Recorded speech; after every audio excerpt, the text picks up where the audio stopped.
device. What is the device they were using? The smartphone, the tablet, or the PC monitor?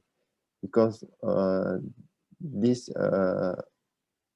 device that with the different size, maybe the workers don't need to focus more and put stress to their eyes if they are using the bigger monitor, the bigger display equipment.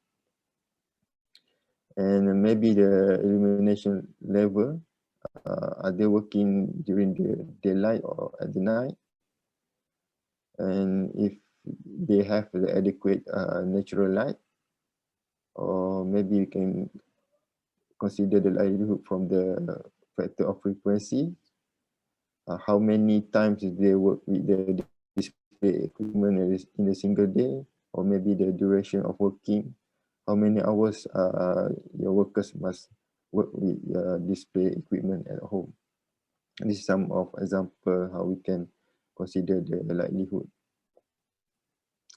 And then when we consider the risk of certain hazard, we need to rate their severity of the hazard.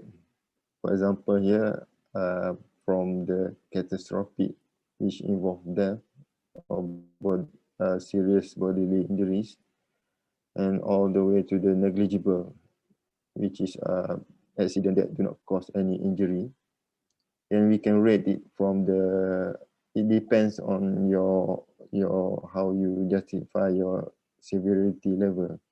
This example here I give is a rating from 1 to 5, which 1 is negligible and the 5 is the most severe conditions.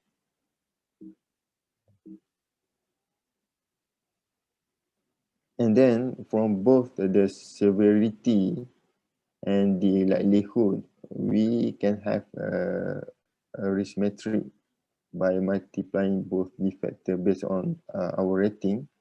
So my example here, I illustrate the rating from 1 to 5 of the likelihood as well as the negligible. And for the green area, this is the result of risk. Maybe we can tolerate, consider as the low risk. And the yellow zone is middle risk level. And for the red one is the high risk level, where if the accident happen, for example, if the likelihood very likely to happen and it will cause maybe a catastrophe like death, then the risk is very high, 25. This is for example. You can have other than this type of qualitative risk assessment, but I just give you some example here. Then when we have the risk level, we can consider what action we need to take, either immediate, or we can plan, or we can accept the risk if it is in the green zone. And when we evaluate our risk and to mitigate the risk from the red zone to the yellow zone or to the green zone, we can consider the general principle of prevention for our control, like avoiding the risk, evaluate the risk which we cannot be avoided, or we identify the source and we can control the risk at the source,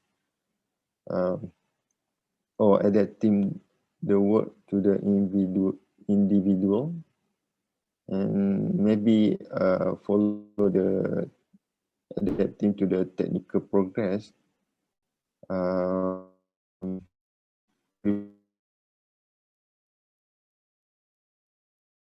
replacing the dangerous materials, plant or substance. Or maybe we can develop a coherent overall prevention policy which cover technology, how the work is organized, the working condition, maybe also social relationship. And we can consider the protective measure like the PPE or maybe we can by administratively give instruction to employees how to control a certain risk. Or maybe there are, other than the principle of prevention, there are simple ways we can consider how to control a certain risk. For this type of control, it is known as the hierarchy of control. The first three is elimination, substitution, engineering control, which is more effective to control the risk because this involved with the control of the environment and the working condition.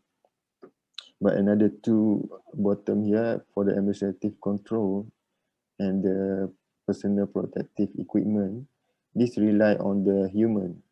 So I suggest if you can consider the first three control hierarchy, which is elimination, substitution, and the engineering control. And I want to take you to go through a process, just a simple process of risk assessment at home. As you know, detail one for our case study is working with display equipment, because I think this is most of us experience throughout the movement control order. And also I have been working at home for I think for almost a year. And for the working with display equipment, the environmental risk factor, is it your workers work with adequate lighting? What is the illumination level? Because this can cause eye strain or blurry or temporary blindness to your workers. And for the ergonomic risk factor, this is a risk factor we can consider like the awkward posture, which deviates significantly from the neutral position. For example, twisting, bending, overreaching, or working with hand above their head or elbow above their shoulder, where your chair is lower and your desk is very high. This can cause musculoskeletal injury or disorder. For example, the back pain, or maybe the forceful and sustained exertion, a static and sustained posture, where is sitting with a static posture for too long.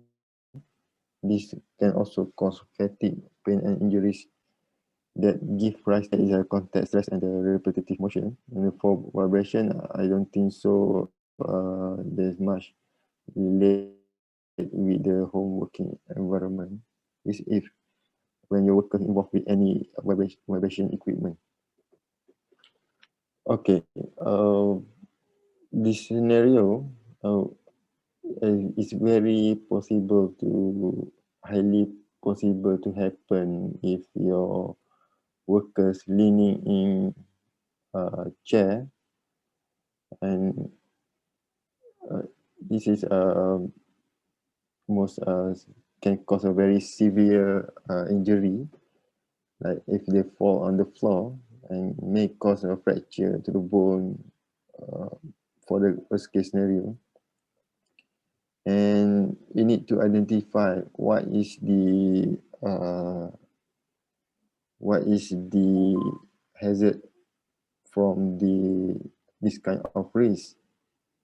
So I mentioned to you earlier, the hazard is any source that can cause harm. So is it the hazard is the improper sitting? So most people consider the unsafe act as the hazard, but that is not the right way to identify a hazard from the human behavior. If you consider the hazard is from the improper sitting of your workers, then you consider the root cause of the source of the hazard is the coming from the human factor.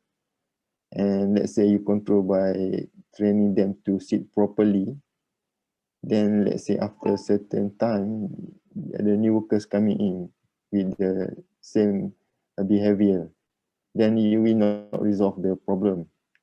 And that's why the design of the chair nowadays, there are various type of office chairs is very ergonomic, because when the people leaning in their chair, actually they're trying to feel comfortable, try to make them feel comfort.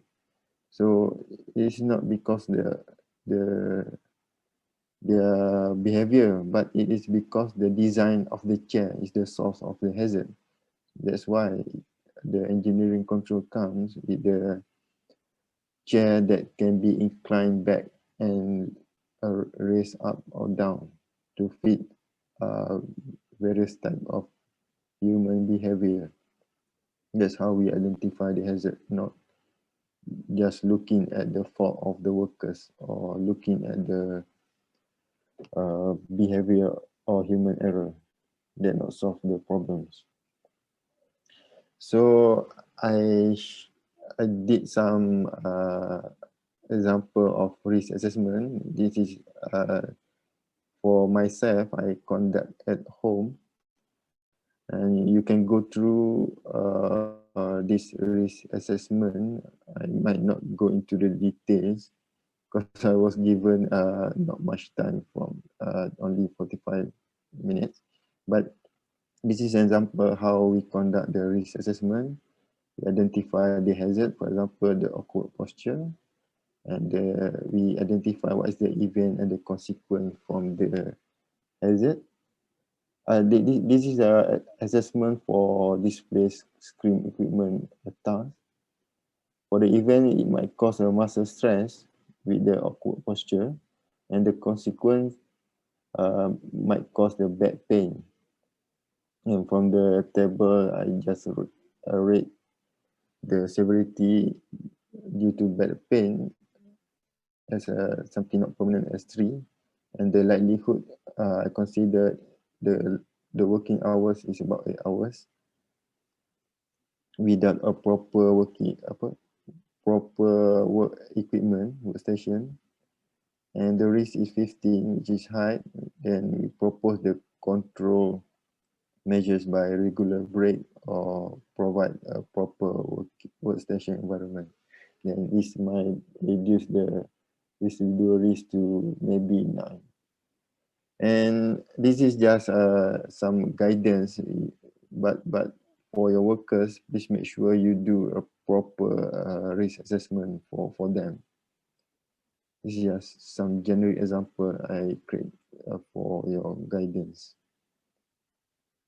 And if you want to go through a simple risk assessment process, you can have a copy of a guideline for the risk assessment from my uh, department website, www.dosh.gov.my.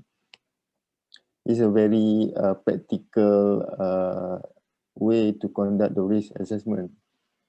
And maybe in the future, we will provide the industry with the industrial code of practice, and there will be a more stringent law on risk assessment, like a regulation on the risk management.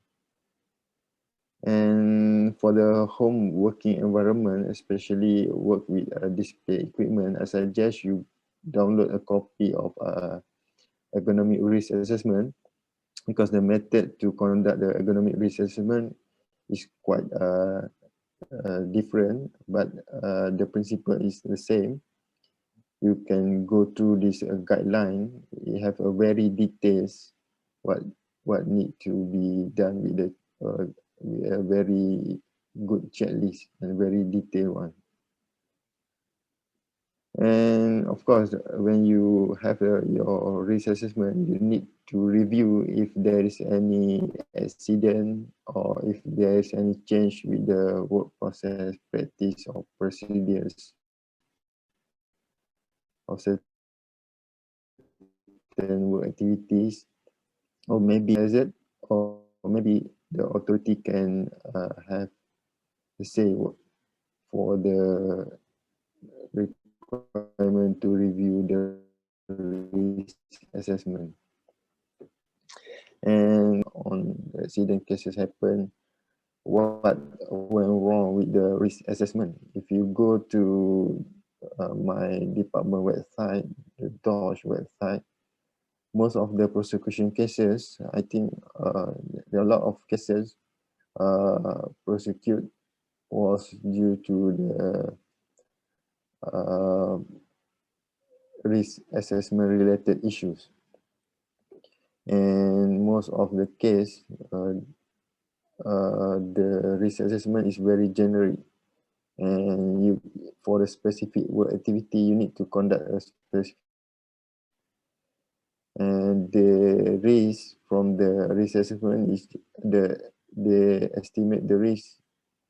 They do not consider a proper likelihood, and it's not adequate. The estimation is very, I mean, it's not very accurate with the risk level of the activities.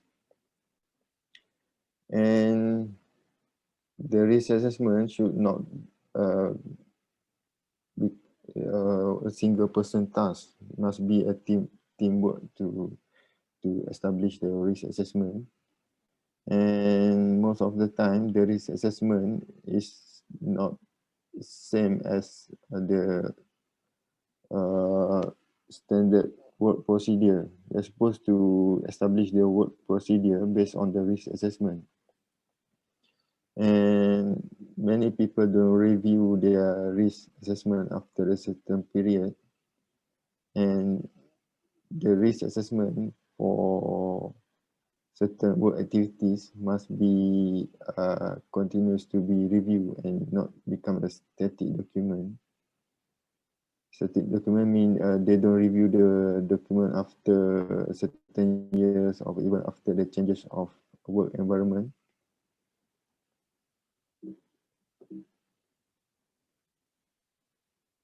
And they treat the risk assessment form like just to fill the form, but not assess the actual scenario. When you provide your workers with the risk assessment form, you must ensure they conduct the risk assessment accordingly to the checklist, not fill up the risk assessment form.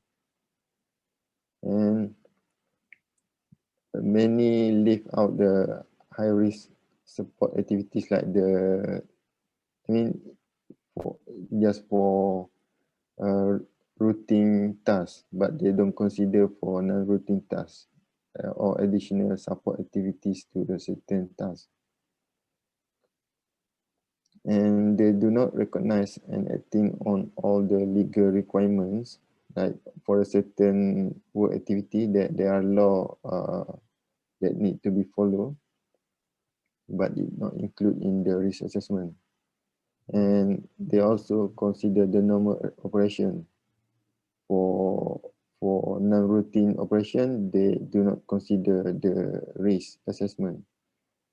That's why most of the accident case happen because of a non-routine job, like the accident happened during the maintenance works.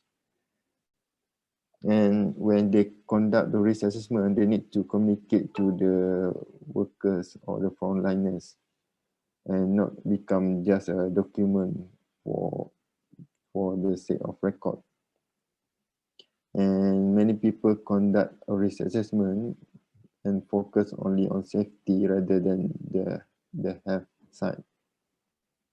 And the others go better assessment is sometimes when they submit a tender, they for a certain project, they provide with a very good assessment, but it cannot be followed by the contractors who establish the risk assessment. And the most bad thing happen is that whatever proposal in their risk assessment, they are not properly implement them. So I think that's it for my part. So thank you. So I give back to the moderator. Thank you.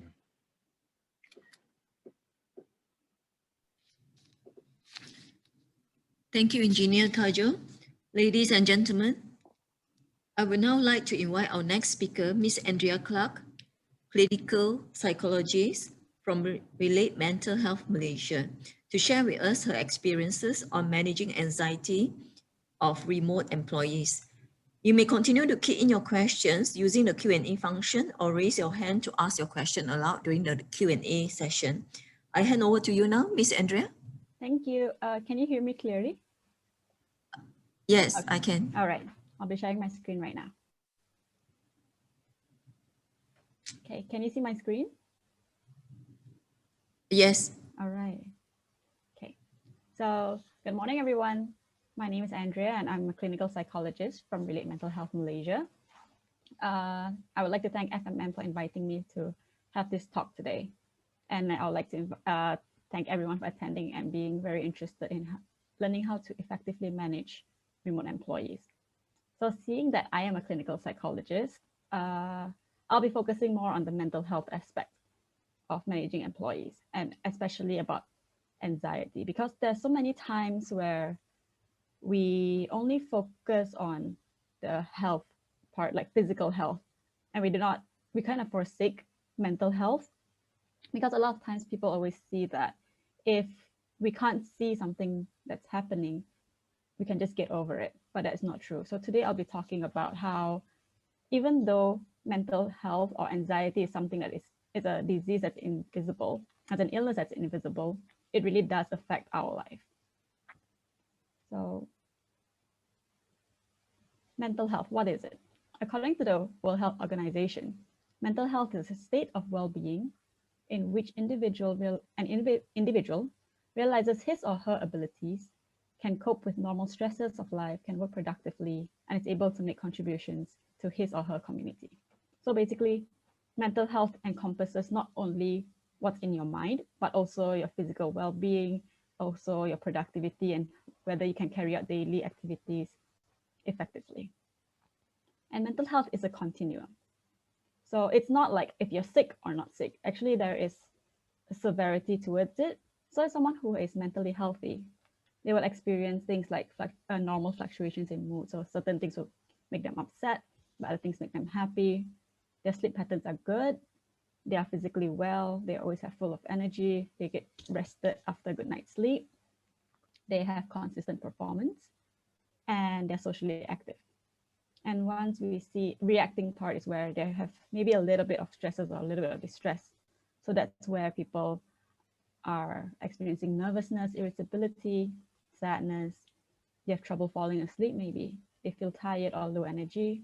They have a lot of muscle tensions, a lot of headaches. They tend to procrastinate because when you're anxious, when you're stressed, you just don't know how to take the first step, or you don't know how to take the next step. So you just tend to delay it a bit more, because when you don't do it, there's nothing to be anxious about. And they tend to have decreased social activity. So they don't meet their friends, or they don't talk to people as much. Next up, we have injured. So this is a bit more severe, moderate to severe mental health issues. That's where anxiety comes in. They experience more anger, more pervasive sadness, more hopelessness. They feel restless in their sleep or disturbed sleep. So maybe during the night, they keep waking up. They experience fatigue, aches, and pains all over their body. They have decreased performance and presenteeism, which is going to work or doing their work even though they're sick. And there is social avoidance or withdrawal. And ill, this is where we know that people are really sick, which is where they have excessive anxiety, they get easily angry, easily enraged, they have depressed mood, which is feeling low most of the day, nearly every day, lack of interest or pleasure in things they usually enjoy for a long period of time. They are unable to fall asleep or stay asleep. They have a lot of exhaustion and physical illness. They tend to be unable to perform their duties. They can't work as they normally do, and have a lot of absenteeism, where they don't show up to work at all. And a lot of isolation and avoiding social events, just wanting to be on their own, withdrawing from everyone. So So initially I was asked to talk about fear, doubt, and anxiety in remote employees, but I chose to focus more on anxiety because fear is something that it's normally focused on observable danger. So there is a specific trigger that makes them fearful. And for doubt, it's more of they're questioning themselves, they're unsure of a lot of things. But as anxiety, it's a lot of what ifs.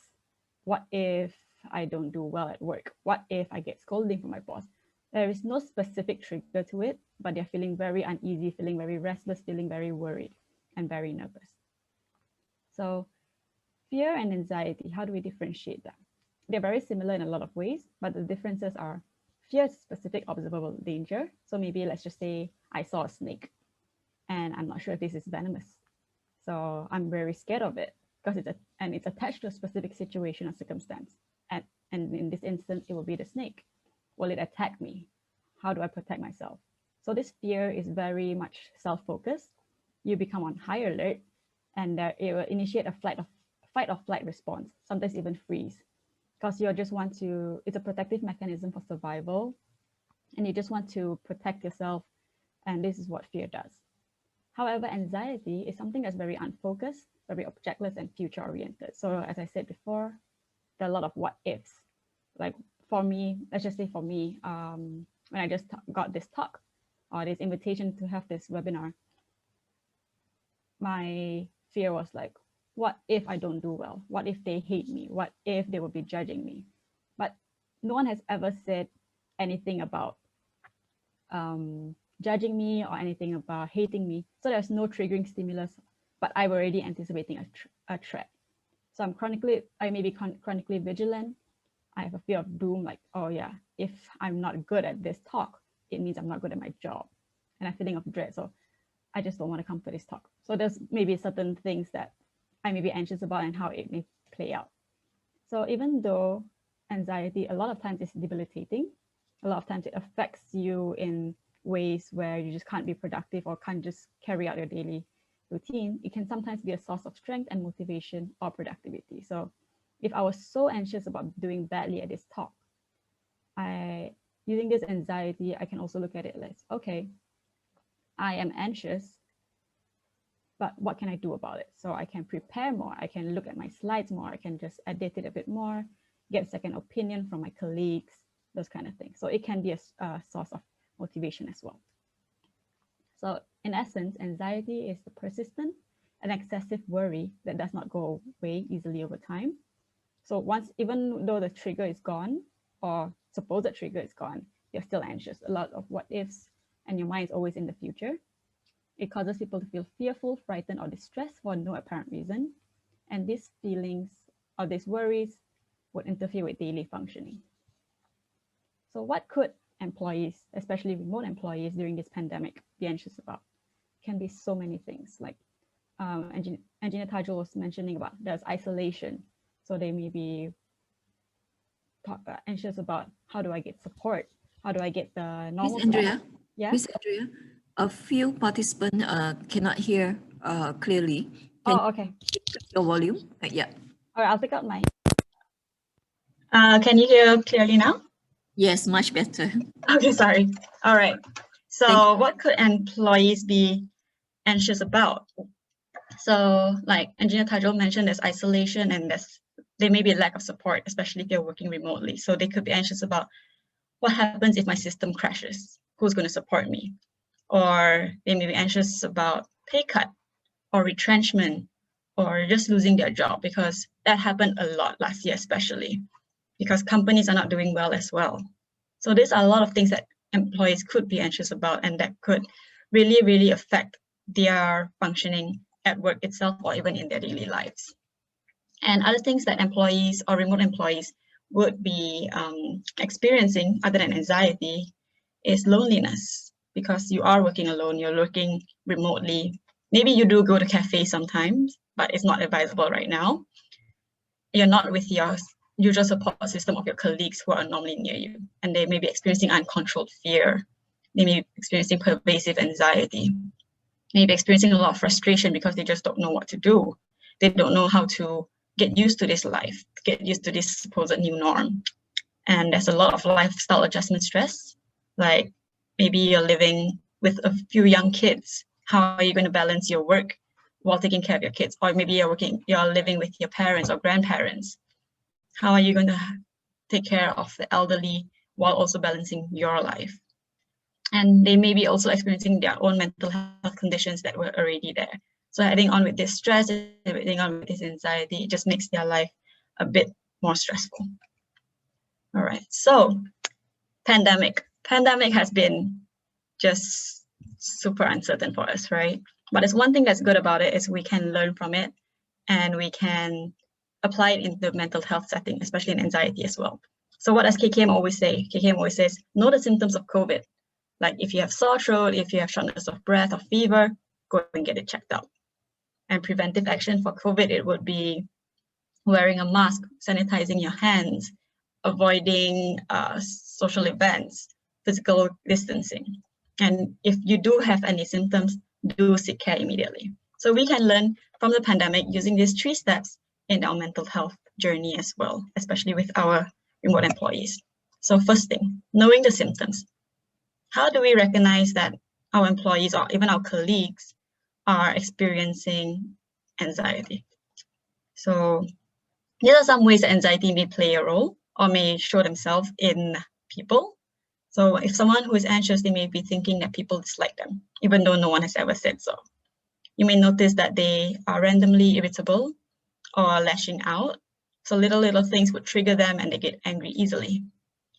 They're not initiating communication as they used to be. They're just keeping to themselves and just doing what needs to be done. You may notice that they're feeling a bit more down than usual. They may be having difficulty concentrating at work, and this causes them to make careless mistakes at tasks. So usually they may be very conscientious and they may be checking their work very diligently, but now they're making little careless mistakes that turn out to be a lot.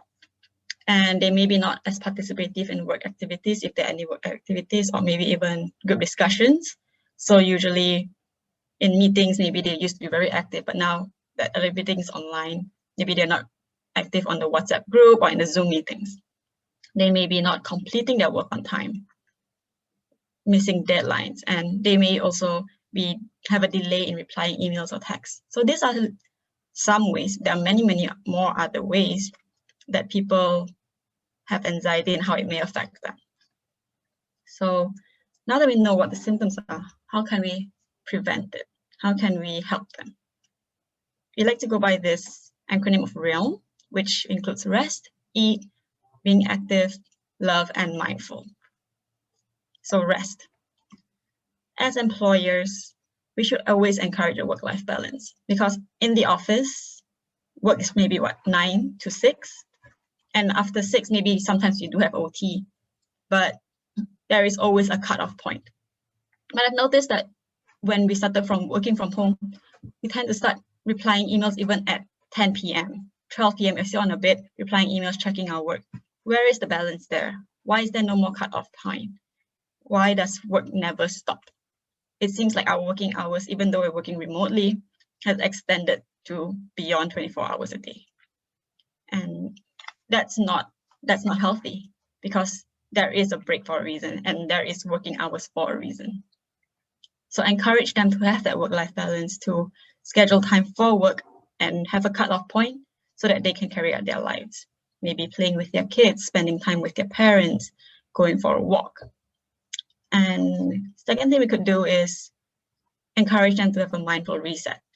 So what this is taking some time off during working hours, maybe can be 3 to 5 minutes or 10 minutes, just to take a break, like an active break. Not just sit there, but just telling yourself like, I need this break, and just to reset yourself. And to have resting also includes having a proper sleep hygiene. Proper sleep hygiene means that is to ensure a better quality of sleep. So it can include things like setting standardized sleep and wake up time. It could include not using your phone on bed, using your bed only for sleep, not for work, or putting away the phone 30 minutes before bed. These are little things you can do to have a better sleep hygiene. And fourth one is taking that lunch break. You know, before pandemic, we used to go for lunch at restaurants, right?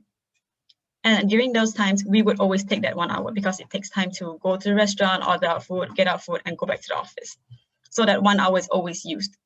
But now that we're working from home, a lot of people just tend to, okay, once I'm done eating, you can start work again. Maybe because in their mind, it's like, if I start work now, I can finish work earlier, but that never happens.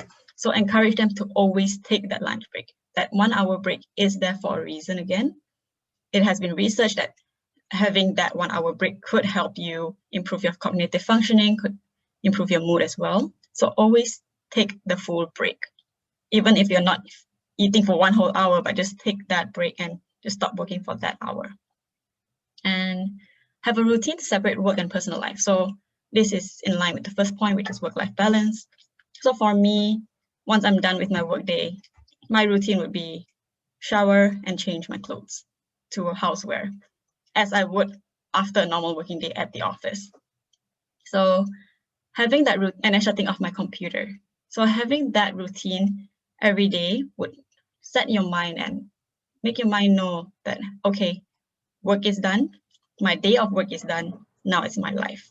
What do I do in my personal life? Now we go to the second one, eating healthily.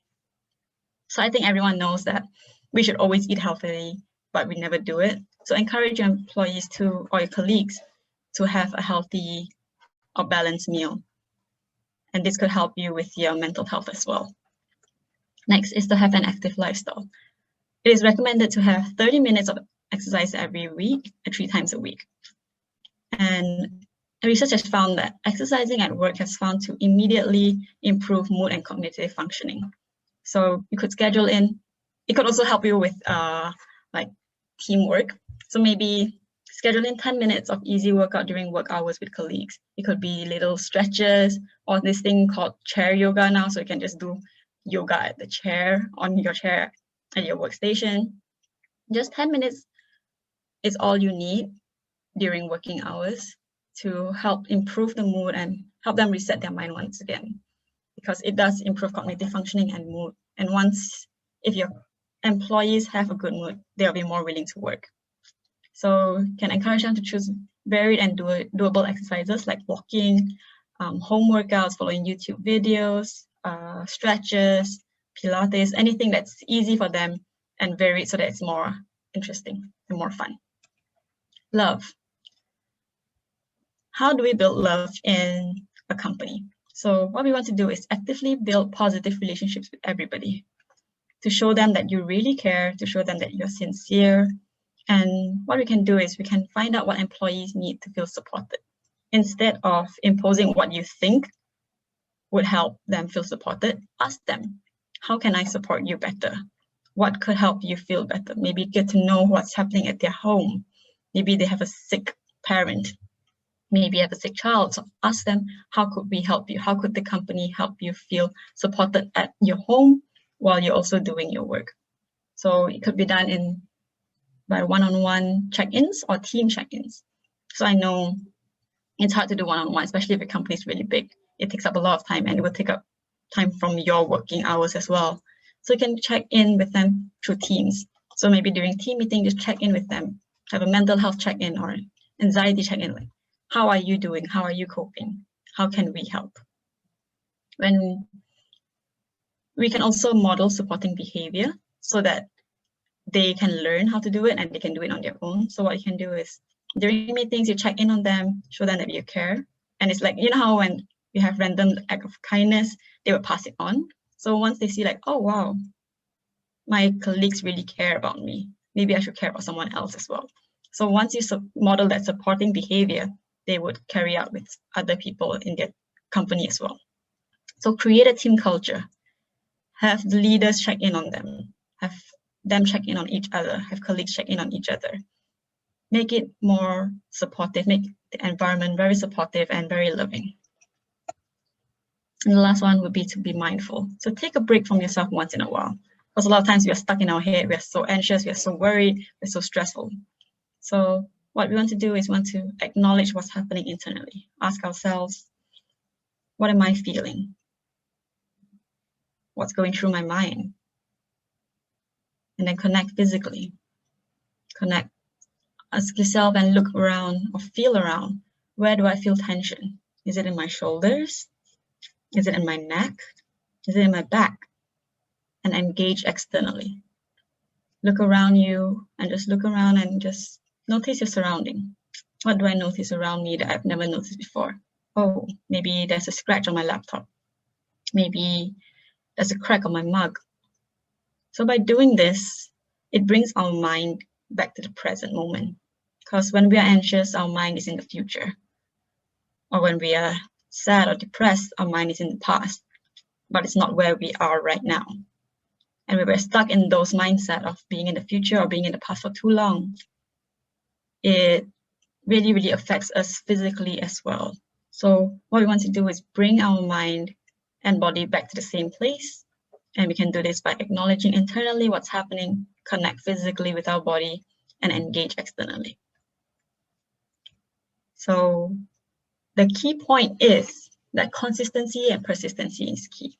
So to carry out realm, we need to carry it out consistently and persistently. Don't check in on them once and then not care, because that shows that, oh, maybe they will think, oh, my boss only cares about, he didn't really care, they didn't really care about me.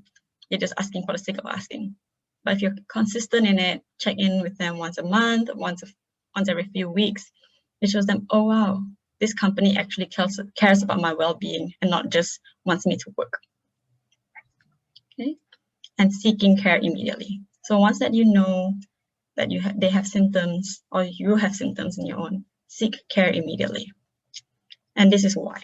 So I will focus more on the AIA part because the MEF does not have presenteeism. So absenteeism, as I said earlier, is when you are sick and you don't attend work. And presenteeism is when you are sick, but you still attend work. So these are the days in 2017 and 2018 where employees in AIA did not attend work, which is 8.2 days when they're sick. But on 58.8 days, even though they are sick, they attended work. And for 2018, was 7.7 days where they didn't attend work when they were sick. So it means they actually took that MC, but 65.4 days where they still attended work, even though they needed the MC.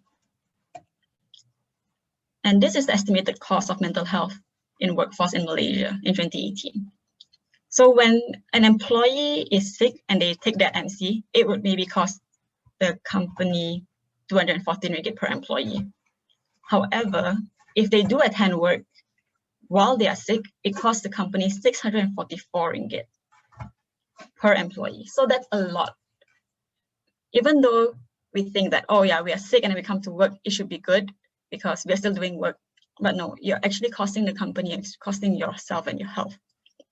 And so you wonder, like, why do people not take the MC, right?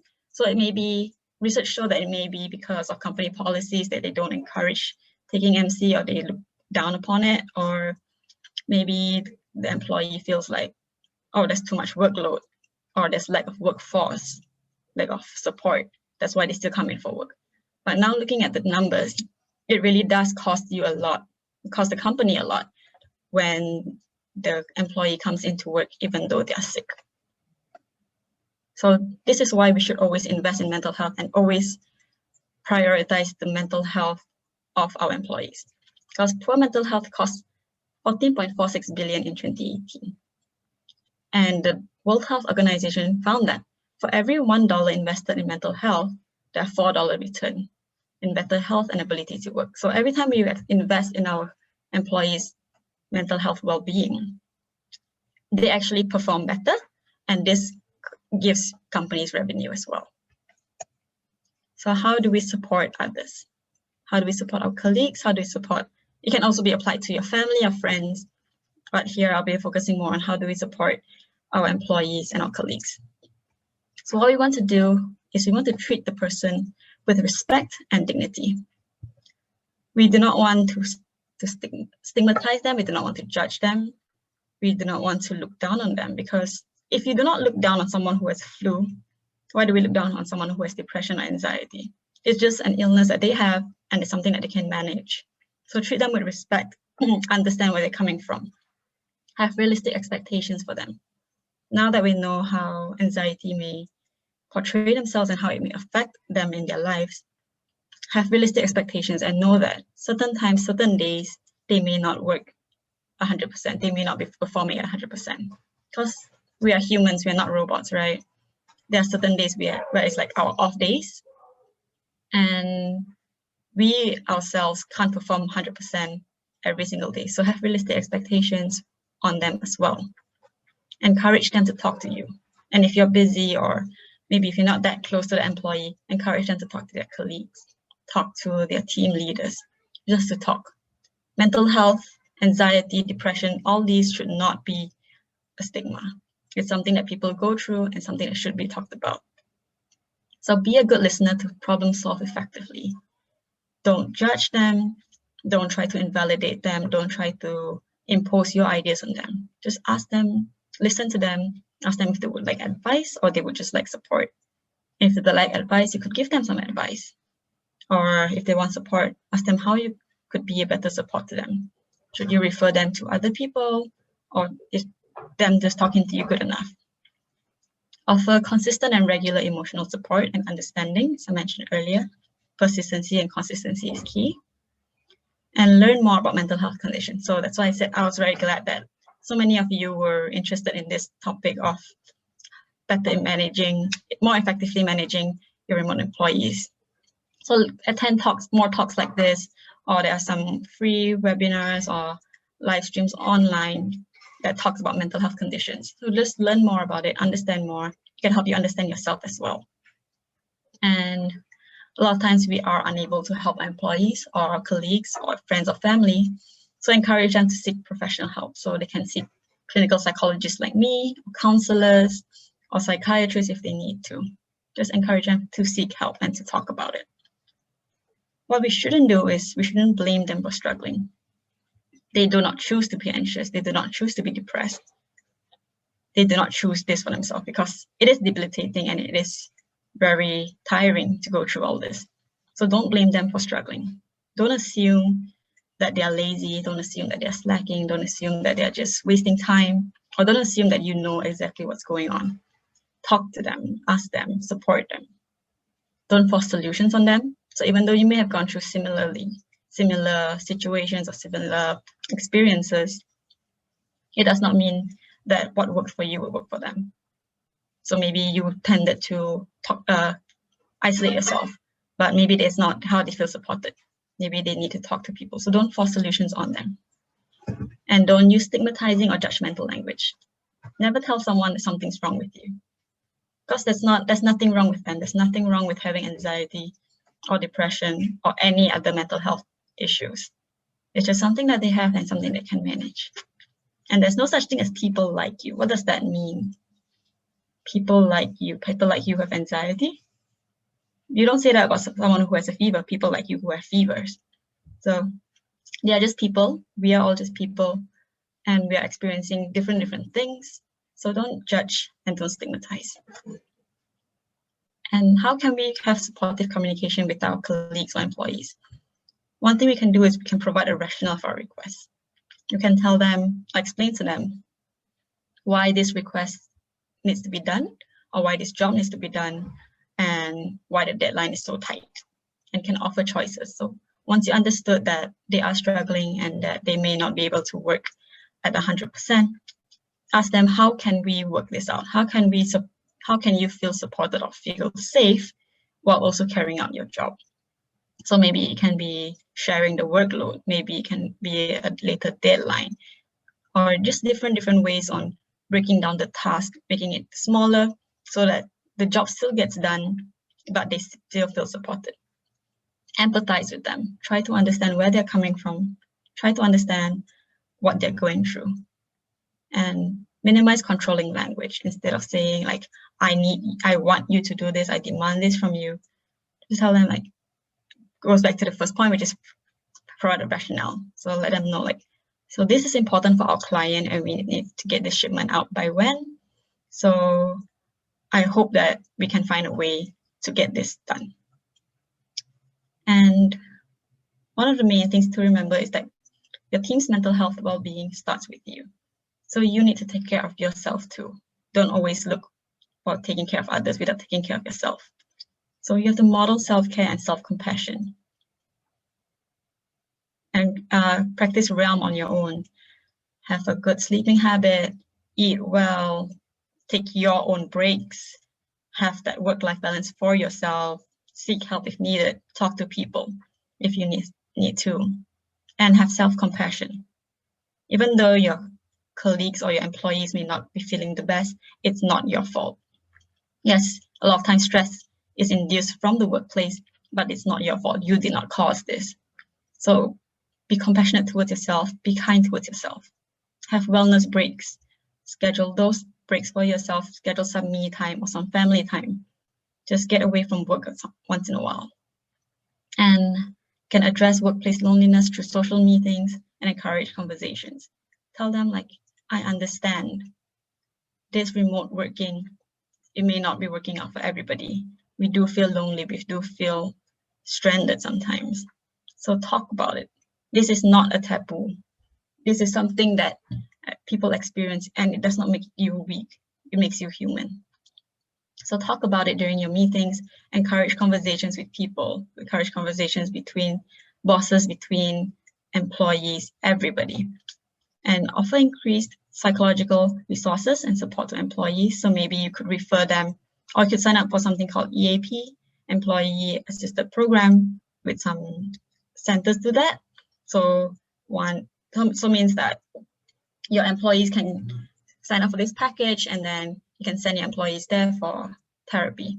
Or maybe if your own company has someone who they can talk to, because I know some companies have like hotlines where the employees can call in and just talk about whatever issues they have and to manage their stress better. So offer those resources, or just give them websites to look at, or even ask them to attend talks like this. So just offer more support to them.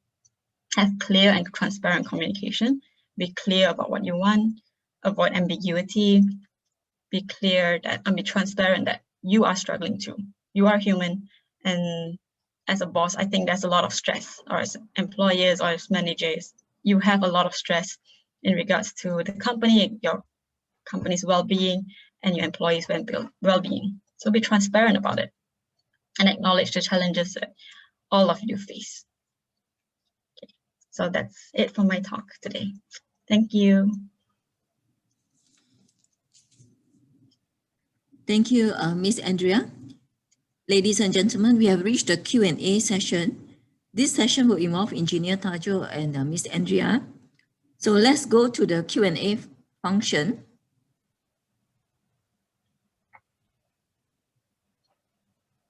Okay. I see a question that says, can essential oils help to relieve anxiety? Thank you, Engineer Balia. It can be one of the ways. It does not cure anxiety in a way, because there's no cure to anxiety. But what essential oil does is, when you're having essential oil, it helps you be more at peace because it calms you down, and maybe you can carry out meditation during the time that you light that essential oil. So it does some way help with anxiety symptoms, if that works for you.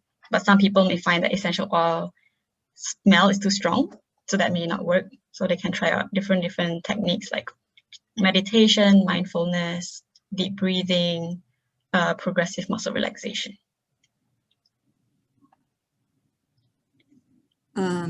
Second question is from Go Kwanwa. Is there a body that can help on anxiety attack? I think it's a government. Sorry, what do you mean by, is there a body that can help on anxiety attack? Could be a government agency or a private association. Yeah. Oh, okay.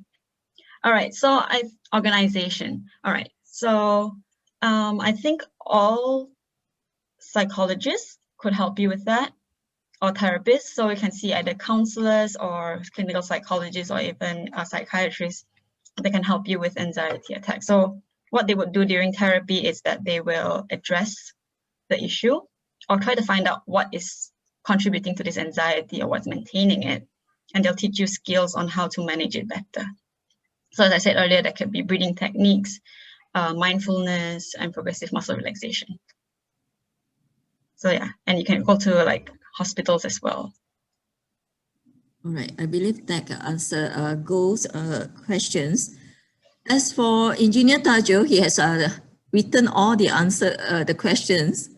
So maybe Engineer Tajul, you want to bring us through the question so that it benefits other participants as well. You want me to go through the question?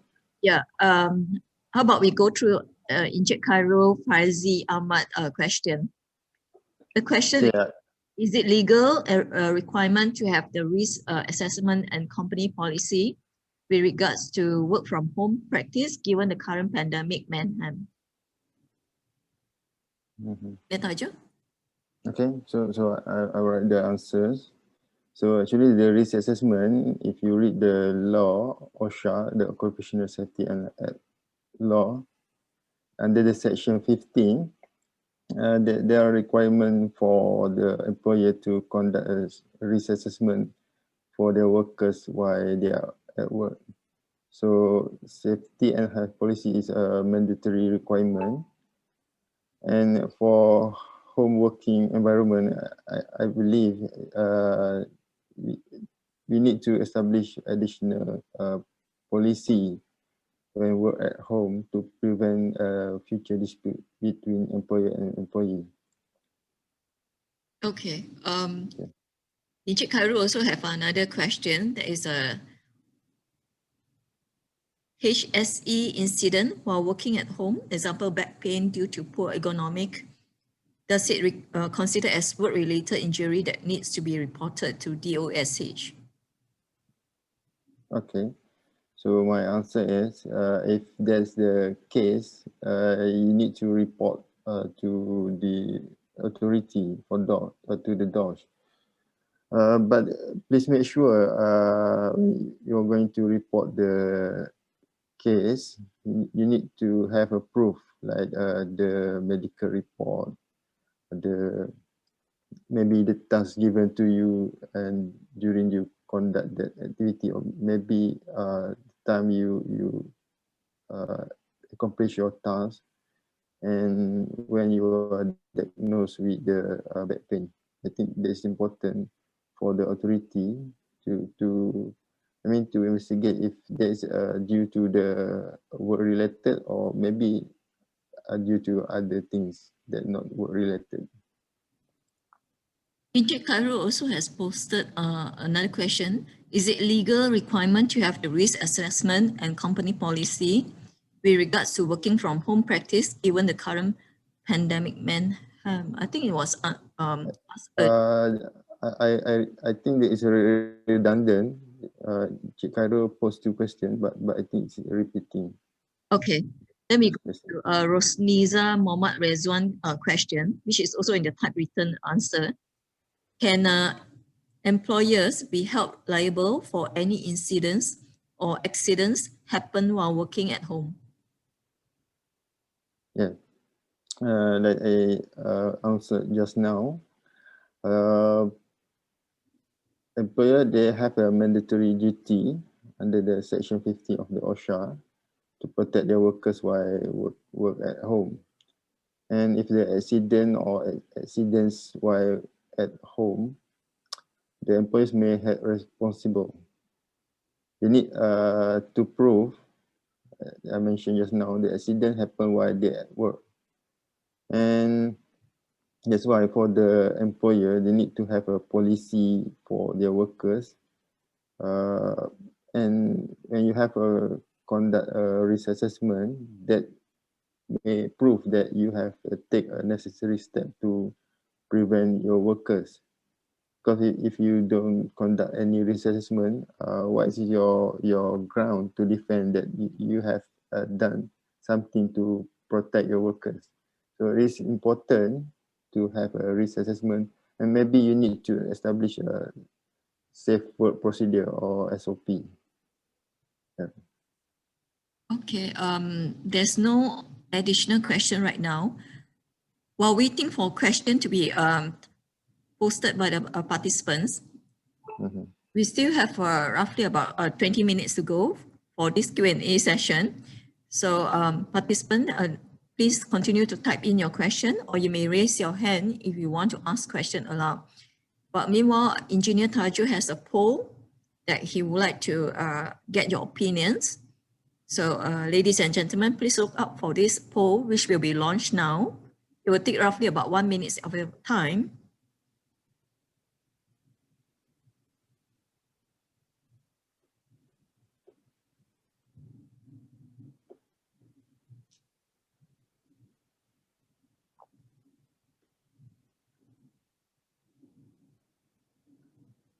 So the first question is that, do you or your employer conduct a risk assessment of home working environment?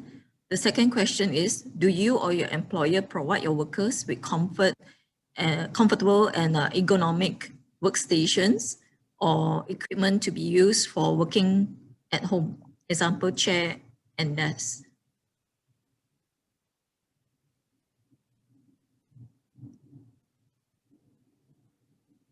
We have another 30 seconds to go.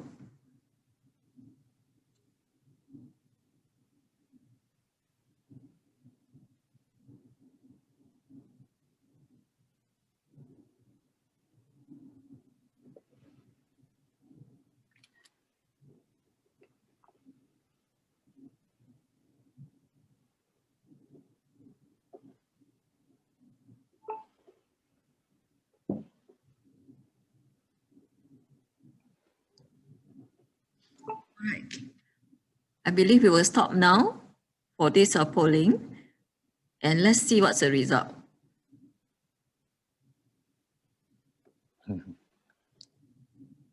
Okay. All right, so Engineer Tajul, would you like to comment on this result? Yes, I think this is what I expected. So for the number one, I think it's very not much of us conduct a risk assessment for working environment. Like I shared with you just now, the risks are there.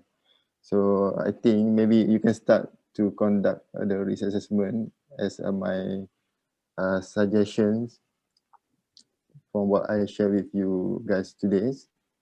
And this one, I believe not many of us provide. I don't know, maybe there's not much request from the workers, or I don't know. Or maybe due to the movement restriction, or the cannot provide the chair or desk. I think, but maybe the workers can buy by themselves and claim from their employers. But thank you for your participation with the polls, just to get the views. Thank you. So what should the employers or the participant do to initiate part in terms of providing comfort and risk assessment for working at home? How should the participants, let's say the companies didn't provide any of the supporting environment for working at home, how should they start talking or discuss with their employers? Engineer Tajul, what would be the effective ways to go about that? I think maybe you can use my slide I will share to present to your business owners or your employees, the top management, that if anything in the future, because most of the risk I mean the effect I share with you, it is a prolonged, it's not an immediate effect. It might cause after a certain period of time, then your workers might experience that. And then I think you better start to do something and talk to your top management to look into this, because it's not an immediate effect. Okay, noted. There's one question which I can see now in the Q&A function. Oh, actually it's Miss Hao asking you to speak louder. So actually, can you hear me? I can hear you, yes.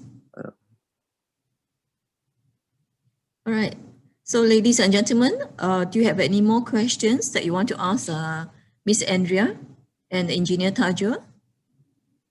Especially to Miss Andrea on the psychology issues here.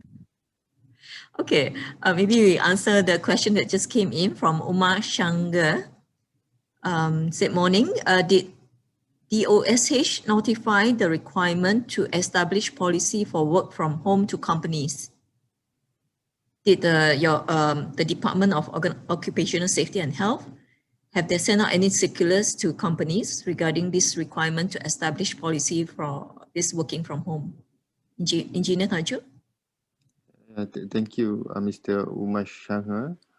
So we do not put any circulation to establish a policy for work at home, but the requirement to establish a safety and health policy is spelled out in the law. But for the additional, when your workers work at home, I think that administratively must be done between you and your workers. I mean, it's a voluntary policy, but I think you need to set up establish the policy, because let's say if the accident happened to your workers and it did not involve the work activities, but they claim it was due to the working activities. So I think that one you need to set up by the company themselves. It's just suggestions. But for safety and health policy, that is mandatory by the law. Yeah. I hope that answer Umar Shanga question. Okay. There's a new question just came in from Ijit Cairo. It says, how do we approach employees with anxiety problem without offending them? Second question, is there any good suggestion or type of campaigns or awareness to keep the team happy and engaged during this period? Miss Andrea? Hi, Mr. Cairo. Thank you for your question. So how do we approach employees with anxiety problem without offending them? That's a good question, because yeah, I think it's still very stigmatized and they may feel embarrassed about it. So it's not necessarily like go and ask them, hey, are you anxious? It's more of just talking to them and asking them like, I noticed that maybe something is up. Is everything okay? And maybe they'll talk to you about it. Or maybe they'll say, oh, no, nothing. And then you can tell them things like, sometimes I feel anxious and sometimes I feel stressed, and I find that talking to people helps. So if you need help, I could recommend some resources for you. So that's how you can approach them. Make it not judgmental and make it not so overbearing and like in your face. So just be very gentle about it and talk like, I noticed that, or maybe you can just even say like, I sometimes struggle with anxiety or stress. Do you experience a similar thing? So I hope that helps the first question. And second question is, any good suggestions on types of campaigns or awareness to keep the team happy and engaged? I'm assuming that you mean you want to have it within your company, right? So I think I've heard of companies or certain teams that they open a Zoom meeting and then they start cooking with each other. So like maybe today it's my turn to teach you how to cook a new recipe. So that's one of the ways to be engaged and to keep the team together, very cohesive. And for campaigns or awareness, there are a lot of, you can just look up different psychological centers. So for Relate, we have Facebook Live every single month. On one of the Thursdays every single month, you can just ask them to join those Facebook Lives and can raise awareness about different topics. I think last month it was about non-suicidal self-harm, and before that was about imposter syndrome. So there's different topics, and you can just, I think around Facebook there's a lot of circulations about different kinds of awareness or webinars as well. All right, thank you, Ms. Andrea. The next question is also meant for you. Is from Zedeline Sito. Say, hi, Ms. Andrea. How do you think we can create awareness of mental health to the employers who is new to all this topic? Thank you for the question. I think that's a good question as well. One of the ways is inviting speakers to your company as well. other than, as I said earlier, joining webinars or live talks or Facebook Lives, you can also invite psychologists or speakers like me to go to your company and then give talks. And so I think I've been doing it for like other universities. So I've been giving talks to them about how to address or how to recognize symptoms of depression, how to recognize symptoms of anxiety, and this kind of thing. So talks, I think one of the ways, other thing is podcasts. I think podcast is a very big thing now.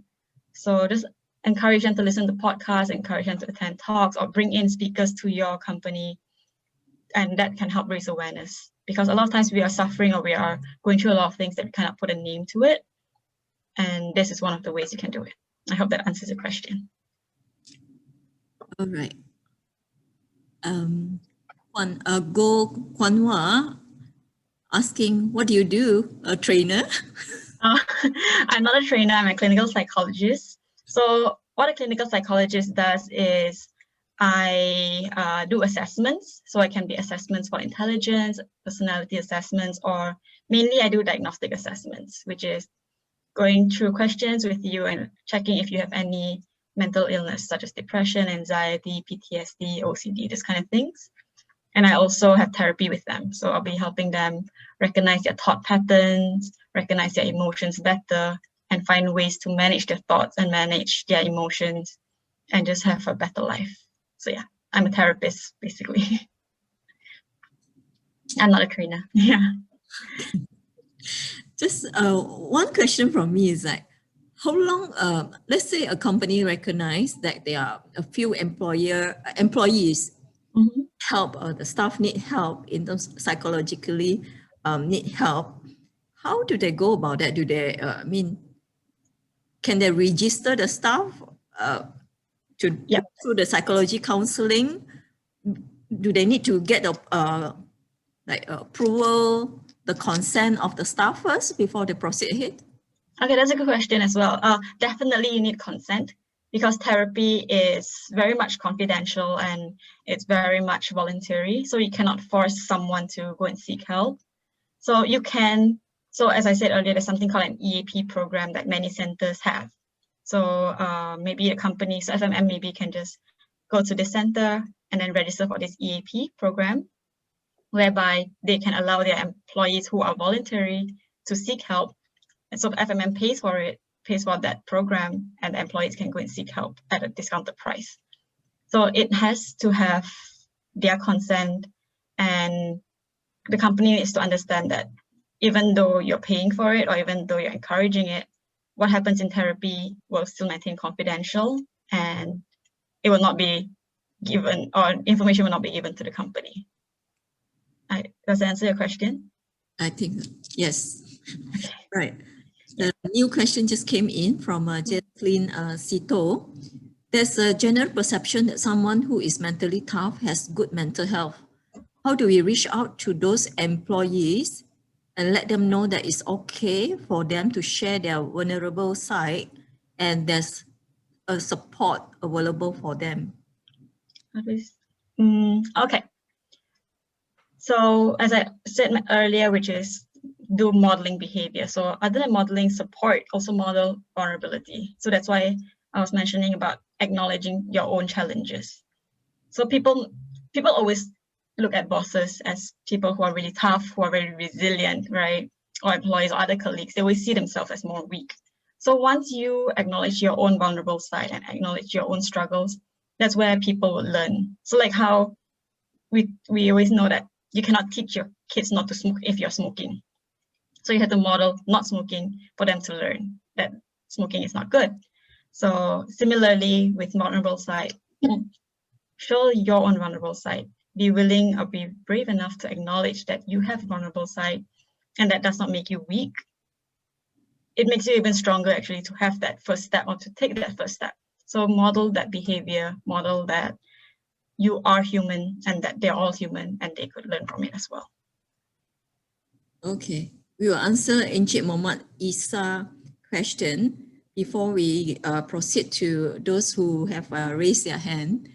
Mohamed Isa question is also meant for Miss Andrea. there is a conflict between management and staff. Management KPI wants to reduce MC rate, but some staff may be sick, as what you mentioned just now. MC is one of the ways to manage the anxiety. Please advise how to manage this situation. I think management needs to understand that MC, like there's a set MC days, right? And it's there for a reason. And I think it has been really researched upon on how many days you should give your employees MC. So taking that into account, the researchers would have found that even though these employees, maybe they have 20 days MC per year or whatever, it will not really affect your KPI as much. Maybe it does delay a little bit, but once again, going back to the cost of mental health in Malaysia or cost of mental health in your company, know that I understand it is tough because you want your job to be done. You want work to be done. You want it to be done on time. You want KPIs to be met. But if we are not looking out for our employees or health well-being, it will never get done. So let's just imagine, okay, I think invisible. So let's just imagine we have and if we force them to work, what would happen? When we force them to work, first of all, they can't work because they're sick and they're not feeling well. So their work quality will be decreased. So they may meet the target of KPI, but it will be a decreased quality. And because it's COVID, it may spread to other people and that would reduce the quality or the KPI of the whole company itself. So with anxiety, once someone who's very anxious at work goes to work because they want to meet their KPI, and when they are anxious, they may act out and they may be irritable and they may lash out at people, and that causes even more stress for people surrounding them, their colleagues. So in return, it also affects your work quality and your KPI. So I think that's the understanding that, yes, we want to meet our KPI and we want to meet our targets, but if we do not take care of the mental health of our employees or even the physical health of employees, that will not work. So preventive actions will be good to help support them while they are still healthy and just encourage them to seek help when they need to. Okay, I believe that's answer Encik Mohamed Isa question. Now, ladies and gentlemen, let's go to the portion where we can see. Now, Miss Tan Hui Ying has raised her hand. Miss Tan, I'm going to unmute your microphone to ask question aloud. Miss Tan, can you hear us? Or you're just testing the raising hand button?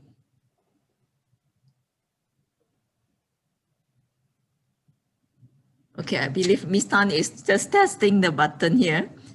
All right. Okay.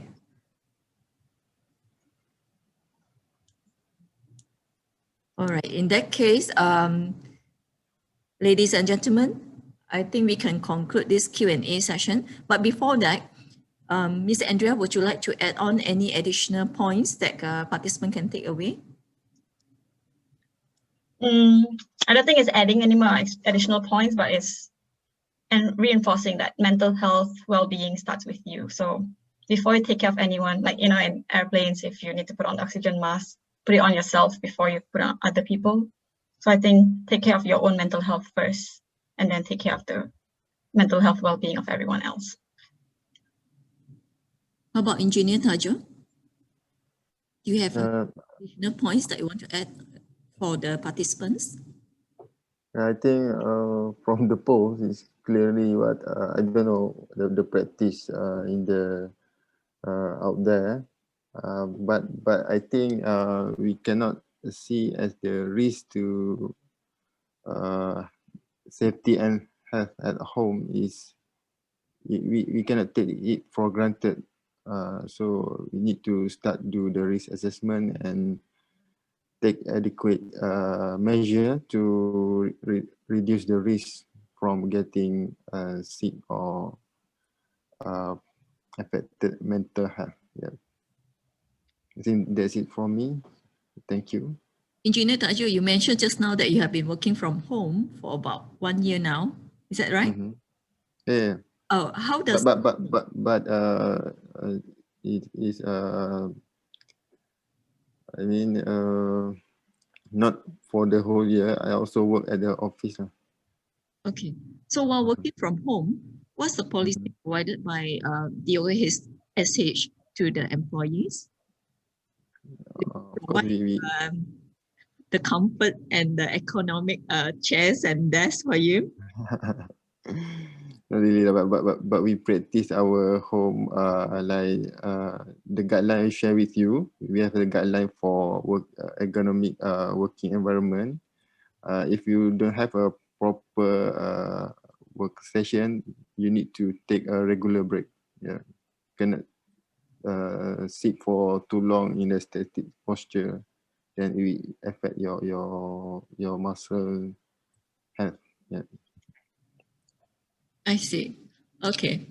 So ladies and gentlemen, since there's no more additional questions here, we shall take a break for 5 minutes. We shall take a break for 5 minutes. Now is 10:55. At 11 o'clock, please be back here. And please do not end your session. Please be back here at 11 o'clock, ladies and gentlemen. Now, Miss Andrea and Engineer Tajul may be leaving us. So thank you so much for the time taken to share your knowledge and experiences with us. Thank you so much. Thank you. And thank you to the person who thought I was a Thank trainer. I'm honored. That's a compliment. Yes, it is. Thank you. Thank you so much. So ladies and gentlemen, please stay on. Come back at 11 o'clock.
Ladies and gentlemen, it's 11 o'clock now.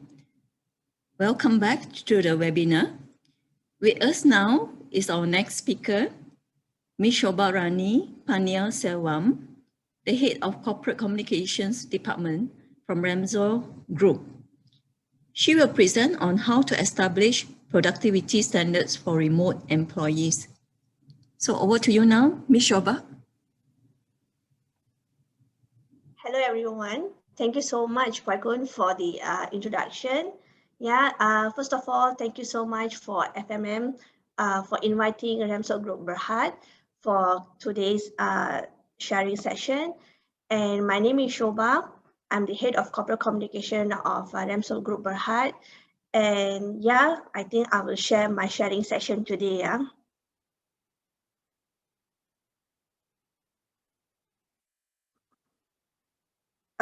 Can all of y'all see my screen? Yes. Okay. But on the slideshow? Yes, correct. Okay. So basically our tagline is advising people through technology. So this is what something is important for today's topic. During this pandemic, how exactly that we're going to help the entire team, the company goal, and to increase the productivity level. Yeah. So just a short glimpses on the company's journey. Yeah, actually we started in 2010 as a RAMS solution Sdn Berhad. And now we are proud to say we are Ramsor Group, and we have established as a Ramsor Group in 2019.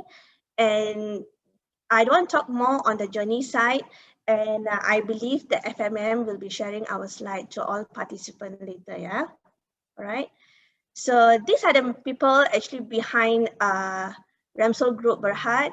Mr. Clementine, he's actually our founder and also CEO, and Ms. Lee Mulan is actually our co-founder, and Dato CM Iswaran is actually our chairman. Yes. All right. For today's topic, FMM have given us a topic to share more about how to establish productivity standard for remote employees.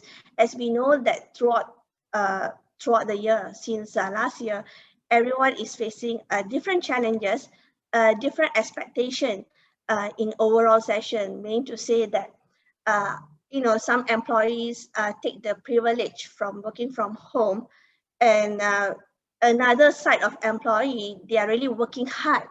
They respect the company, they respect the team members, and they are trying to deliver as much as possible to the entire organization. But in the beginning, when the government announced on the pandemic, most of the companies, the leaders in the company, they have this trauma, like how are we going to run this? What are the tools that we're going to use? How are we going to encourage our team member to perform and to increase the productivity level, and so on and so forth. So I will proudly say that the Ramsor Group, with the practice that we have right now, I will say that we didn't retrench any of our staff. We didn't do any pay cut. Eventually, we hired more employees during this pandemic.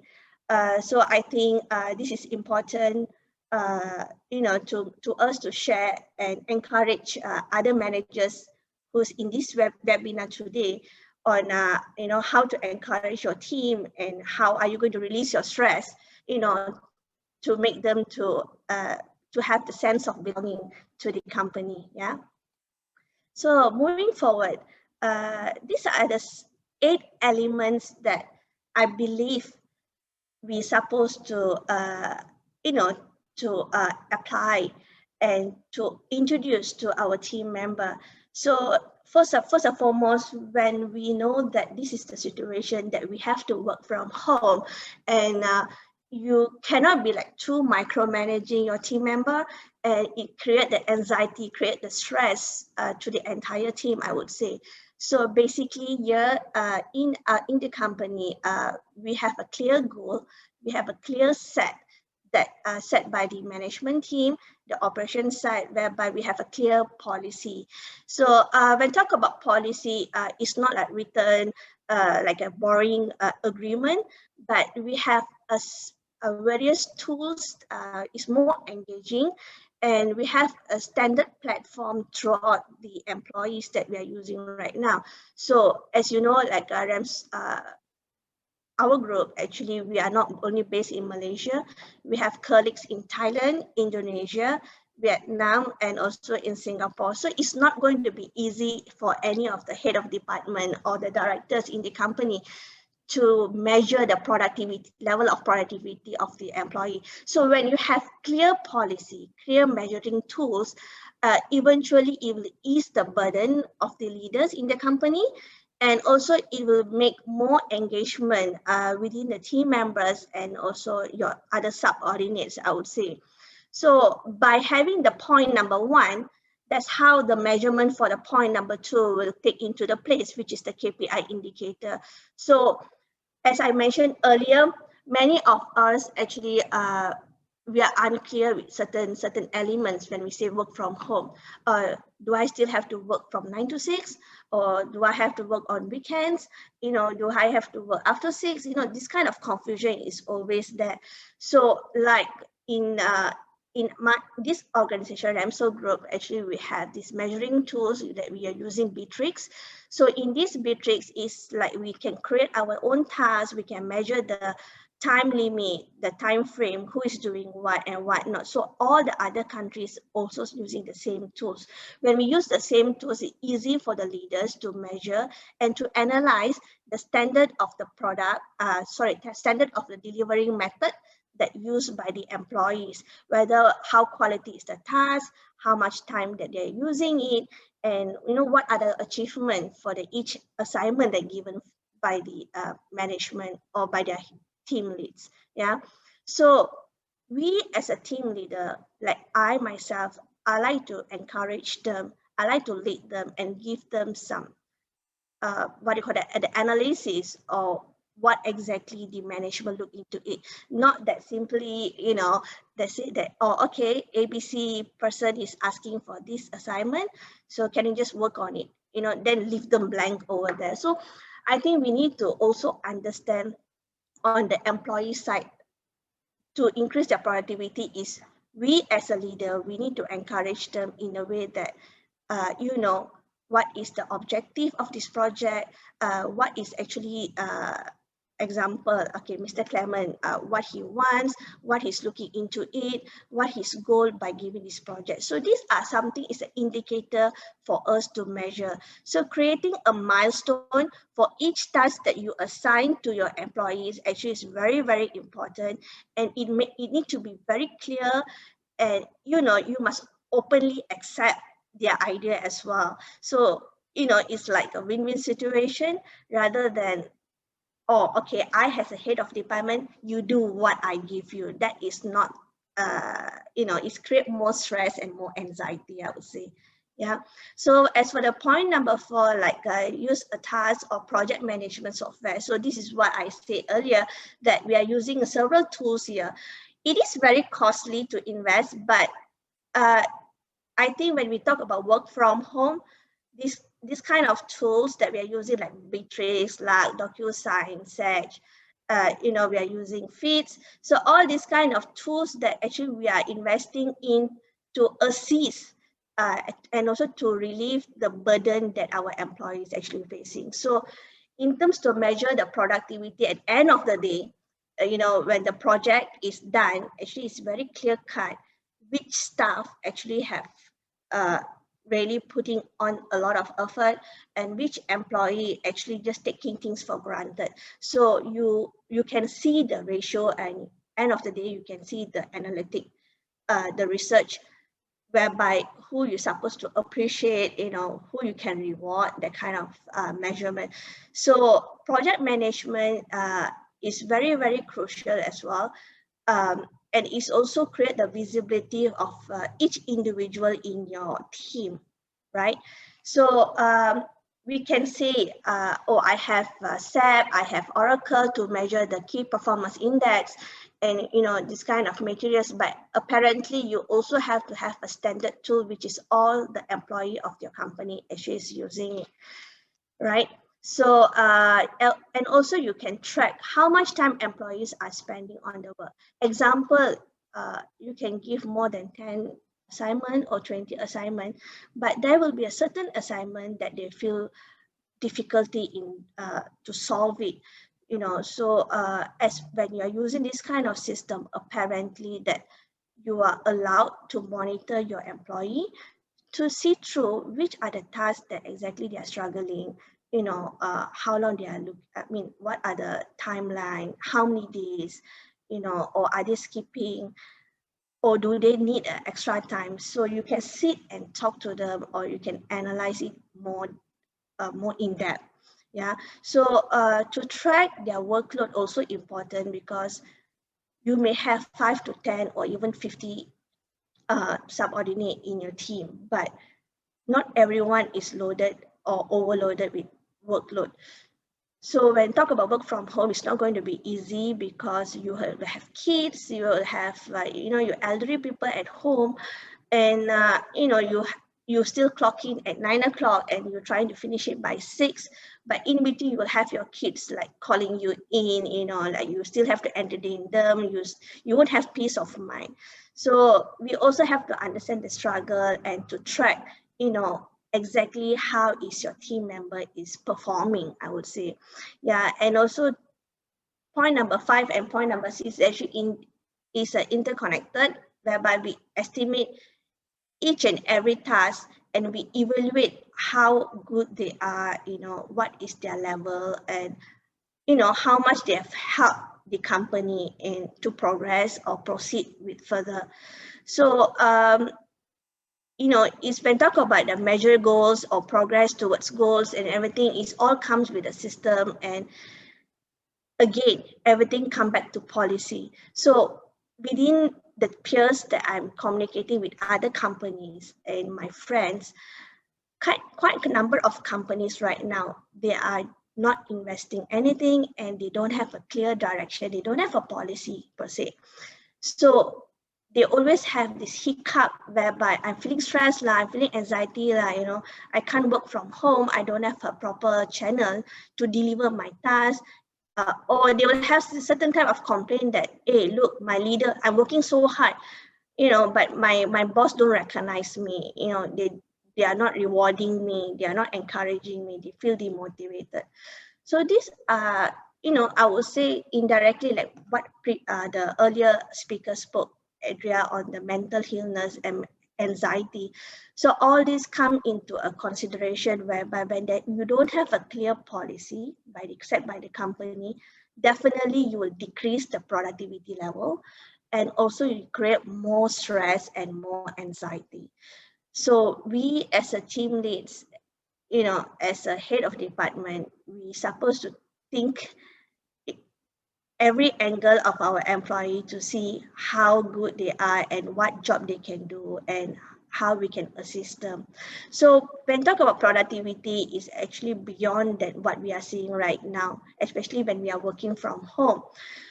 When you want to manage remotely your staff, so but then you don't have the proper tools, you don't have the proper policy, you don't have the proper channel, how are you going to measure them? And you wouldn't know whether they are really committing to the task, or they are just like dragging your time and they just buying the company's effort or company time, right? So these are the few key elements that I would say that is very important and also crucial to look into consideration. Yeah. So apart from that, this is a communication elements that I would say is very, very crucial. Reason why, when you have face-to-face communication is different. And same thing for today's webinar. If let's say you're presenting on stage and you are seeing your audience physically, you will understand the communication skill, whether you are delivering the right message or not. But when like today webinar, I can't really see the audience. I will always have the suspicious in my mind. Am I saying the right thing? Is my audience listening to me? Yeah. So same thing happened to the workers, your employees who work from home. when you deliver a message through the technology or any Zoom call like what you're using right now, how to ensure that they understand and how to ensure that actually they are, paying attention to your calls and so forth. So all this is important, and it's very important, and we also have to look into consideration all the elements that we are saying, right? So first and foremost, we need to have the same tools across the country. Like for us, since we have different branch from each other country, so we have to have the same platform, same working tools. Like what I mentioned earlier, we are using Bitrix, we are using DocuSign, we are using Feeds, we are using Lab. So these are standard communication tools that we are using currently in the company. So whatever conversation, communication, or document sharing, or any new work, any project, actually we are very transparent and we are sharing it across. So we believe that all employees have the standard communication, and all employees, they understand exactly what we are doing. Yeah, so they don't have this skeptical that, hey, am I in the loop or not, in that kind of environment. So set a clear expectation around the communication. So you deliver more to your employee. Tell them more things, what's happening in the company. Motivate them and don't stop demotivate them. I mean, don't demotivate them. Yeah. So let them know what's happening, what's our milestone, what is next coming up in the company. Make them interesting, because when they work from home, the stress level is different and they feel loneliness. And actually it's true, because when you come to office, actually you are meeting your colleagues and you go for lunch together and so on and so forth. But at home, actually you are really like sitting inside the room and, you just like in front of your laptop and you are just viewing your tasks and so on and so forth. So there will be a lot of opportunity that you will not see a proper productive level within the employee. So we have to really play the important roles here. Yeah, and like myself, I clearly practice a professional way with my team, whereby I set a regular status meeting. So every day morning, I'll update on the pending tasks. So I do not believe in micromanaging. So what I will do is every Monday after I'm meeting my supervisor, I will make sure that I deliver the message to my team. And every Friday I'll have another meeting so that I'll make sure that whatever that I deliver on the earlier of the week is being delivered.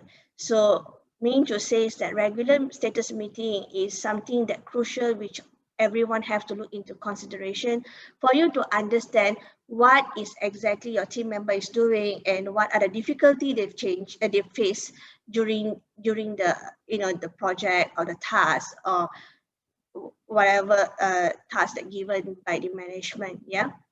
And then when talk about work from home, many of us say, hey, do we have time for team building? Do you have time for being fun and so on and so forth? But definitely I will say yes. Like for Ramsel Group, Berhad, we are using this Fits app. So Fits app actually is formulating employee engagement, talent success. So this app is actually very interesting and keep the employees engaging. So we do understand with current MCO, we are not able to do a proper team building outside the building. Yeah. So this is somewhere that we will have our more engagement. We will have this fun thing. We will be sharing some questions and we'll be asking or we will be doing some appreciation there. So this particular platform actually it's also like indirectly it's a team building session during this MCO season. And maybe this is one of the reasons why our retention level in the company is high, and we are hardly losing our employees, and they are getting happy and they are more stressed, they are more relaxed, I would say. They are more on stress-free and yeah, we are more to fun, and we will enjoy each time. So end of the day or lunch hours or whatsoever it is, even though we are in respective residence, so this is the platform that usually we will share, you know, let's have lunch together, and then we will start posting our own food and so on and so forth. So this is some of the example I think we all of us need to be invest and need to consider to build a proper stress-free working environment, I would say, especially during these days. Yeah. So of course, I do not fail to collect feedbacks and make improvement within the team, because I would say I'm a good listener. I like to listen to my team members, either their idea or their problems or whatever challenges they face at home, because if we are not being the supporting we are not supporting them, and then we keep on complaining, hey, your priority level is low, you are not delivering your task, or you know, you are just being there and then you are not helping us. I think it's kind of pointless. When you realize that one of your employees actually they are not delivering the task, or they feel drained out, or they didn't communicate with you, I think that is where, as a team lead, you need to talk to them and you need to like ping them, hi, are you okay? Are you, you know, all right? Is there anything that, you know, you feel burdened, or can you want anyone to help whichever task that you are working on right now? So this is supposed to be like weekly, not like 3 months later or 4 months later, which defeats the purpose. So beyond that, whatever that I said today, the most important thing is actually, the most important thing is you need to have a little faith to your staff, to your employees. So if you don't trust them, and I don't think so you are able to manage the entire team though. So trust them, and give them a room to think on the project, and you know, let them to come up with a solution and see how you can assist them further. So this is something like very important in all the organization, whereby when you talk about work from home and you want to increase the productivity level, but apparently you are not trusting your employees, and you only have doubt whether they are really working, or they are enjoying with their family, or they are with their kids, or with their kids online classes. If you have all this kind of doubt, I'm pretty much sure that you are not able to lead your entire team though. So this is something that all leaders have to take into consideration. Trust your staff, and you know, let your employee to be loosened up a little bit. Let them trust you as well, so that they can talk to you and they can share with you. And you know, I do understand that sometimes that some of your employees may not commit, so you have to change your technique. Yeah, but I would say like 80% of your employee definitely listen to you.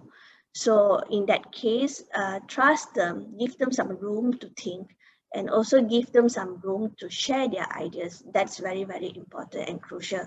So usually what I practice is, when there's a new project, I'll just throw up to the team and say, hey, come, let's work on this, and just do a brainstorming. So rather than I instruct them, it will be very, I think it will be more efficient when they give us some idea, and then you try to give in more inputs from there. Yeah? All right. So that's basically about the communication, and internal and external communication both ways is very important during these days, because you also will have your clients outside. Yeah. And internal communication, which is your employee. So definitely both ways is very important to have a sustainability in your company, and also to increase the productivity level. Yep.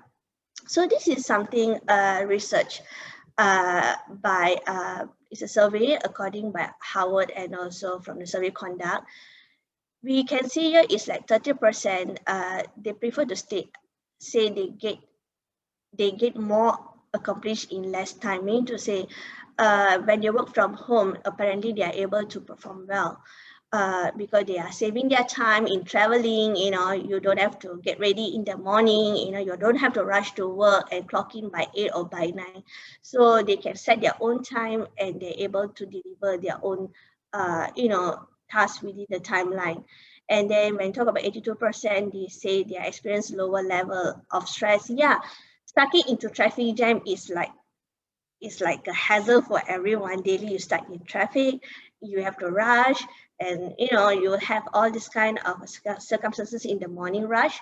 So when you work from home, apparently mostly like parents, the working parents, they prefer to work from home right now so that to lower level, to reduce their stress level and to increase their productivity level. Yeah. And then 87% of people, they feel that more connected, and thanks to the video conferencing tool, that what we are doing right now, for Zoom call. So in my team, I think we are always hold this conferencing. Reason is we want to have face-to-face communication. So no matter how much technology is evolved, and you can see so many software out there, and you always say that we are tech savvy. But when you say hi through WhatsApp and you say hi through video call, there's a lot of difference, right? So when talk about psychologically, I would say that communicate via video, and to see them face to face, and you will understand your team member better. So in the terms that rather than just standard messaging or email, it's good for you to deliver certain message through video conferencing. So currently, like in Ramsel Group Berhad, we have this lab, we have Zoom, so we always use this kind of tools to keep on engaging. And if let's say any face-to-face meeting we are not able to come, and we believe government is allocated 30% of workforce in daily operation days, but with having this kind of video tools, video conferencing, that's not an issue for any of us, I suppose. So we can just do a communication anytime, anywhere, which any platform. So in terms of communication, I think we are doing good, and we are really, I say we are doing great. Yeah. All right. So yep. So we basically in Ramsel Group, we believe in making employee engagement fun and rewarding. Maybe this is the reason why we have a better retention value, and we have better productivity, and we have an effective communication skill here. And as I told earlier, that we are really improving, and we are growing in better ways. Yep.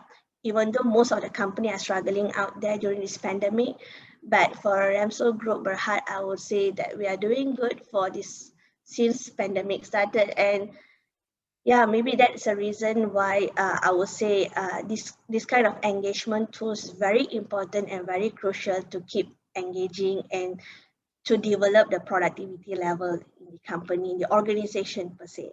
Yeah. So yes, that's all for today, and thank you so much. So as you can see, my email address is there. If you need any help, any one of you definitely can drop me an email, and I will see what are the other measurements that I can assist you guys. Yep. Thank you. Thank you, Ms. Shoba. Yeah. Our next speakers are not in yet. Okay. So while waiting for them, Okay. let's go to the Q&A function here. There are 3 questions already. We will answer the first question first. Okay. From Call May E. Okay. Or Liable. What kind of project management softwares can you recommend? Okay, all right. Ms. Komei, thank you for the questions. All right. Based on the software that we are using right now, we are using Bitrix and also Luck. These are the 2 main software that we are using. As for Bitrix, we are doing more on task list, is more to the the project management, and you can keep track on your timeline, your record, who is supervising, and how you can delegate the job, and entire document you can upload to the Bitrix. As for Luck, is something like what you're using right now, which is the WhatsApp application. And as for LARC, you also have like a Drive, Google Documents. I mean, it's more on documents, and you can share the links and so on and so forth. So these are these are the two main softwares that actually we're using it right now. Yes, did I answer your question? I believe Ms. Ko, if you have any additional question, please raise your hand, or you may post another question. Yeah. Okay. Okay. We will go to Encik Mohamed Nazri question. How do you stay engaged with your employees during this pandemic? Yeah.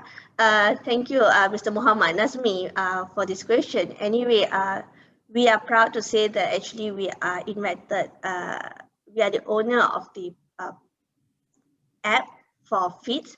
So FITS stands for Formulating Employee Engagement, Talent Success. So by using this particular app, actually we are, we can explore more, whereby we can give a high five to our employees. How we say high five? Okay, we get an immediate response or immediate recognition from your employer to employee, or your team members or your team leads. So rather than waiting for KPI after 12 months or after seeing that what is your performance like, and now you are getting an instant reward from your employer. Isn't that sound cool? So these are something that we are keep on compliment each another, and we are supporting the team each another. So this is something very engaging. Apart from that, we can have this polling session in this app. So if you have any questions, suddenly your boss said, okay, come up with this project, come up with this task, but you are clueless, you don't know, where to start, you don't know what to do. So eventually in this particular app, they have this polling session. You can ask questions and you can seek opinion from your other subordinate. So by having this app, it is actually more engaging, more interactive, and the best part is you get reward instantly.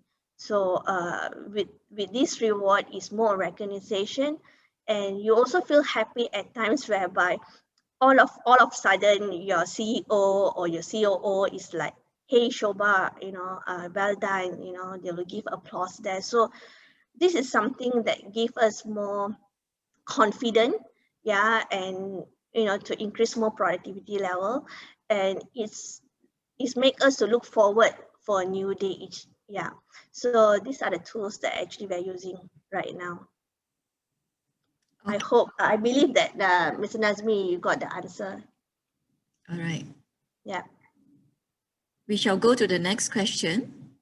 It's from Lo Pei Woon. May I know what is the name of the apps for the team building, which you mentioned just now? Okay. It's called FEET, FEET, apostrophe S. Yeah. So I believe that I have shared the slide with the FMM.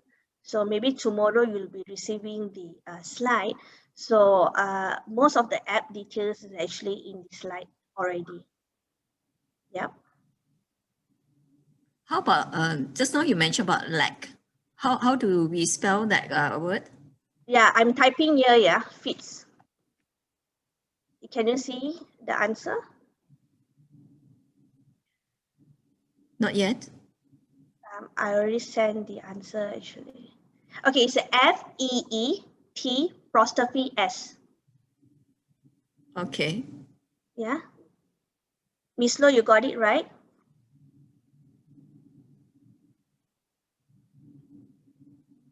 I think she has got it. She said yeah. She have replied me, yes, thanks. Yeah. Okay. All right. There's a new question that just came in. Okay. Right. How do you manage documents and approval that require signatures while working remotely, as not everyone has the printed scanner at home? Yeah, Miss Emily, thank you so much for the question. All right, so for this, we have various tools right now. As I mentioned, we are using this DocuSign. So when talk about DocuSigns, you don't really technically need this physical signature.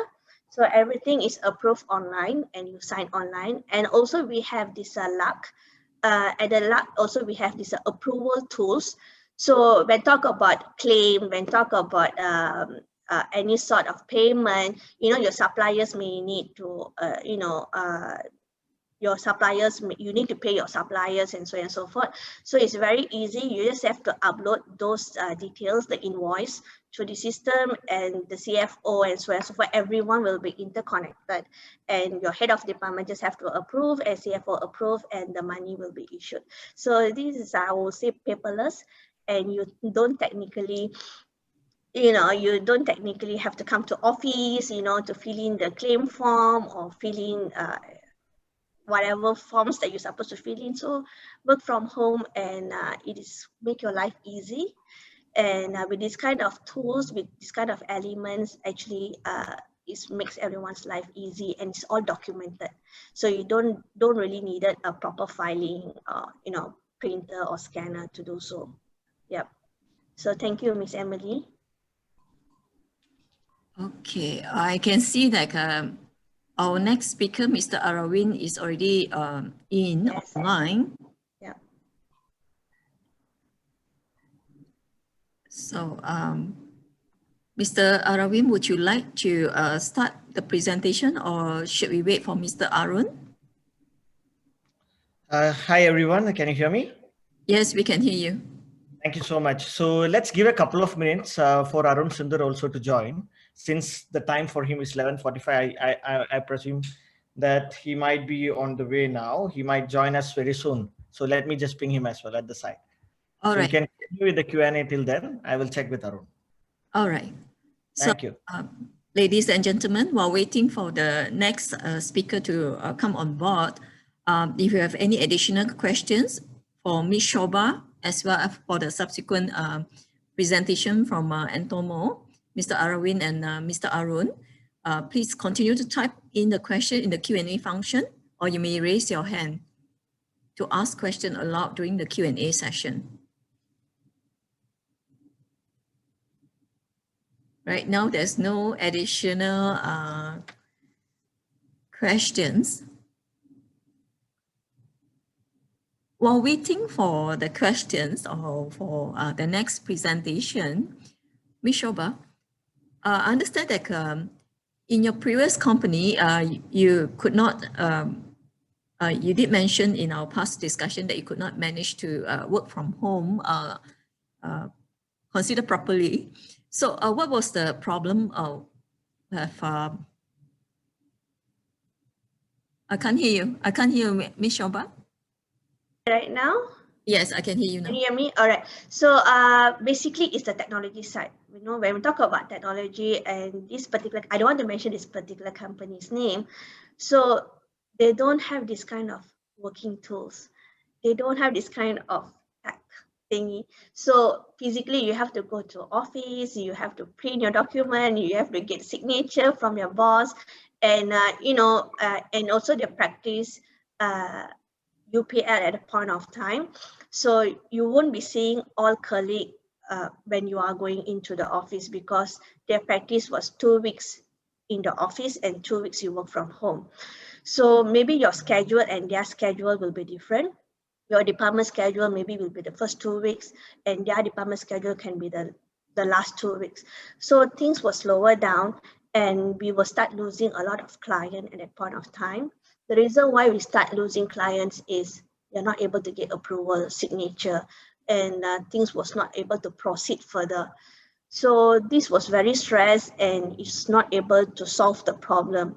So after I joined Ramsol Group, with this kind of technologies that what I shared earlier, Fields, Bitrix, Luck, DocuSign, all this kind of technology is really ease our burden.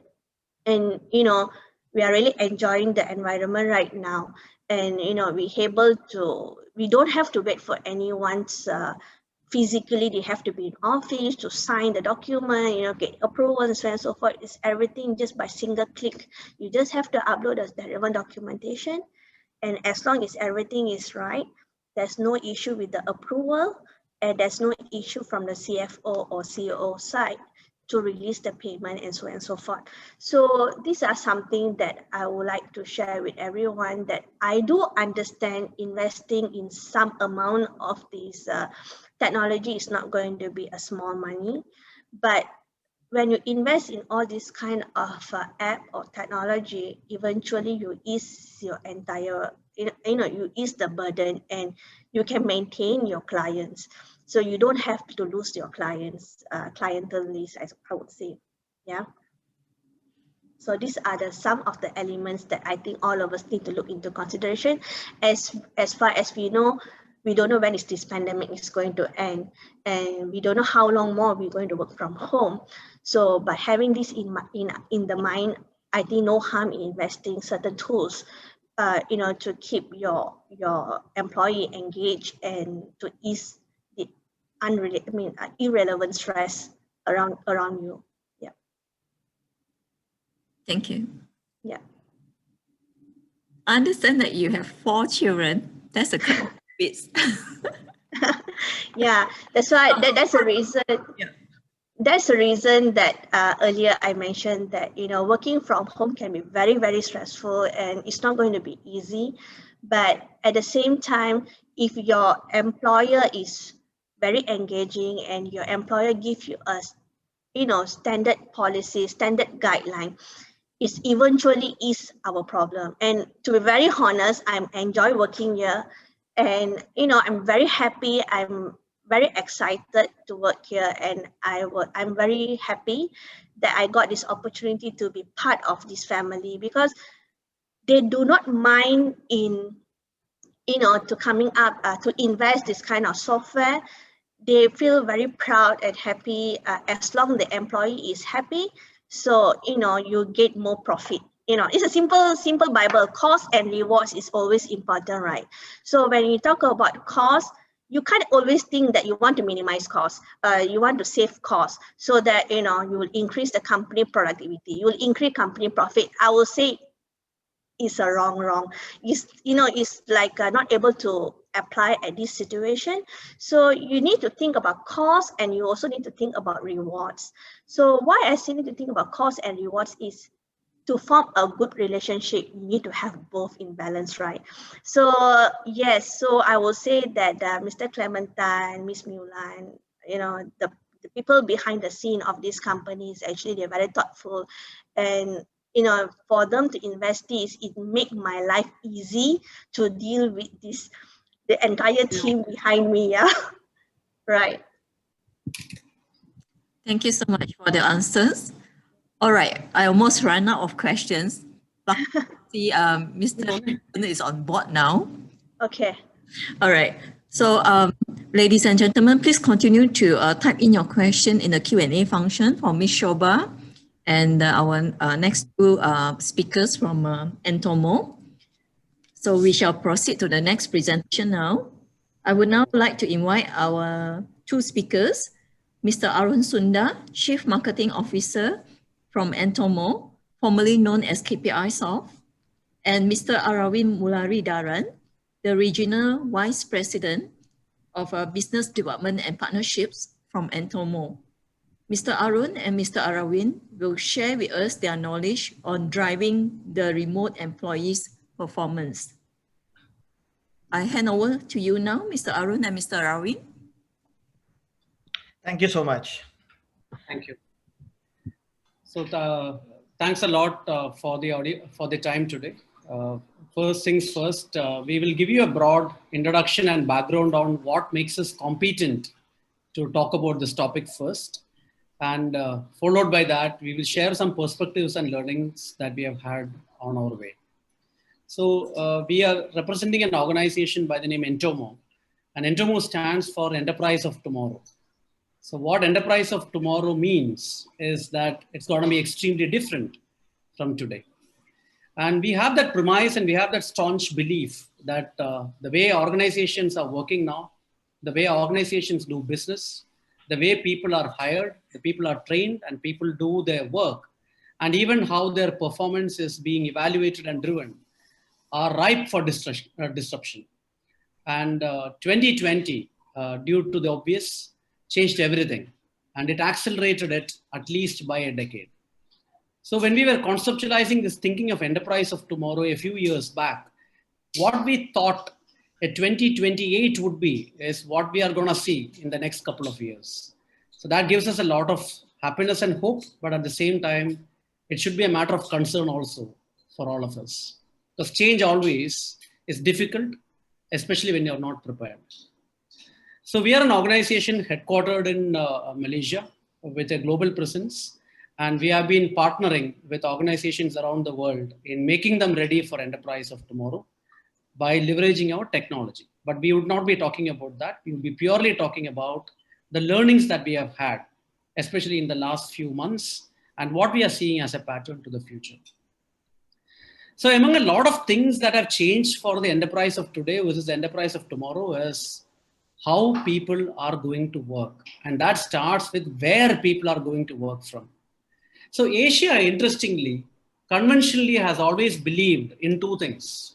And don't blame me for that, it's a very cultural thing. One is that we have always separated the domicile from the work, right? So where I live and where your work is have been two different things. That's why even in a social gathering, when someone gets to know us, they ask this question, where do you live?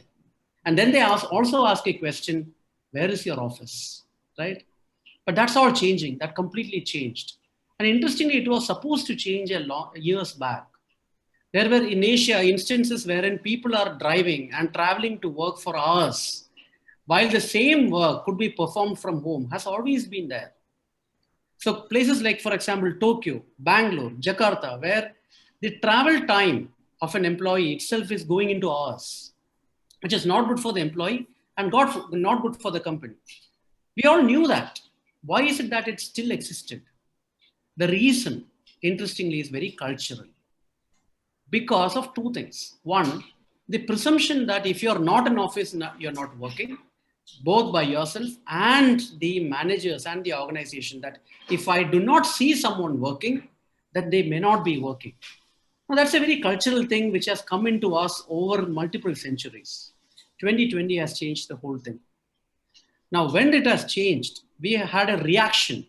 Suddenly, when people could not go out, we had a reaction that let's all make our employees sit at home and work, especially with the digital tools. That reaction actually worked, but it is not going to work in future because where they work from, employees have accepted that, we have accepted that. But what needs to change is how they work, how they need to be empowered, how they need to be coached, how even their performance is going to be measured. And a lot of clients around the world has been asking us questions on how do they change these? Because same time last year, they were just telling their employees to work from home. But now this year, their question is all about not bringing the employees back to work, but asking us, how do I ensure that they are working? How do I even know they are working?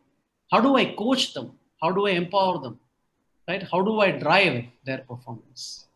So based on working with clients around the world, Arvind on this call is one of our senior consultants, and he's a regional VP for the region who works closely with clients on these questions.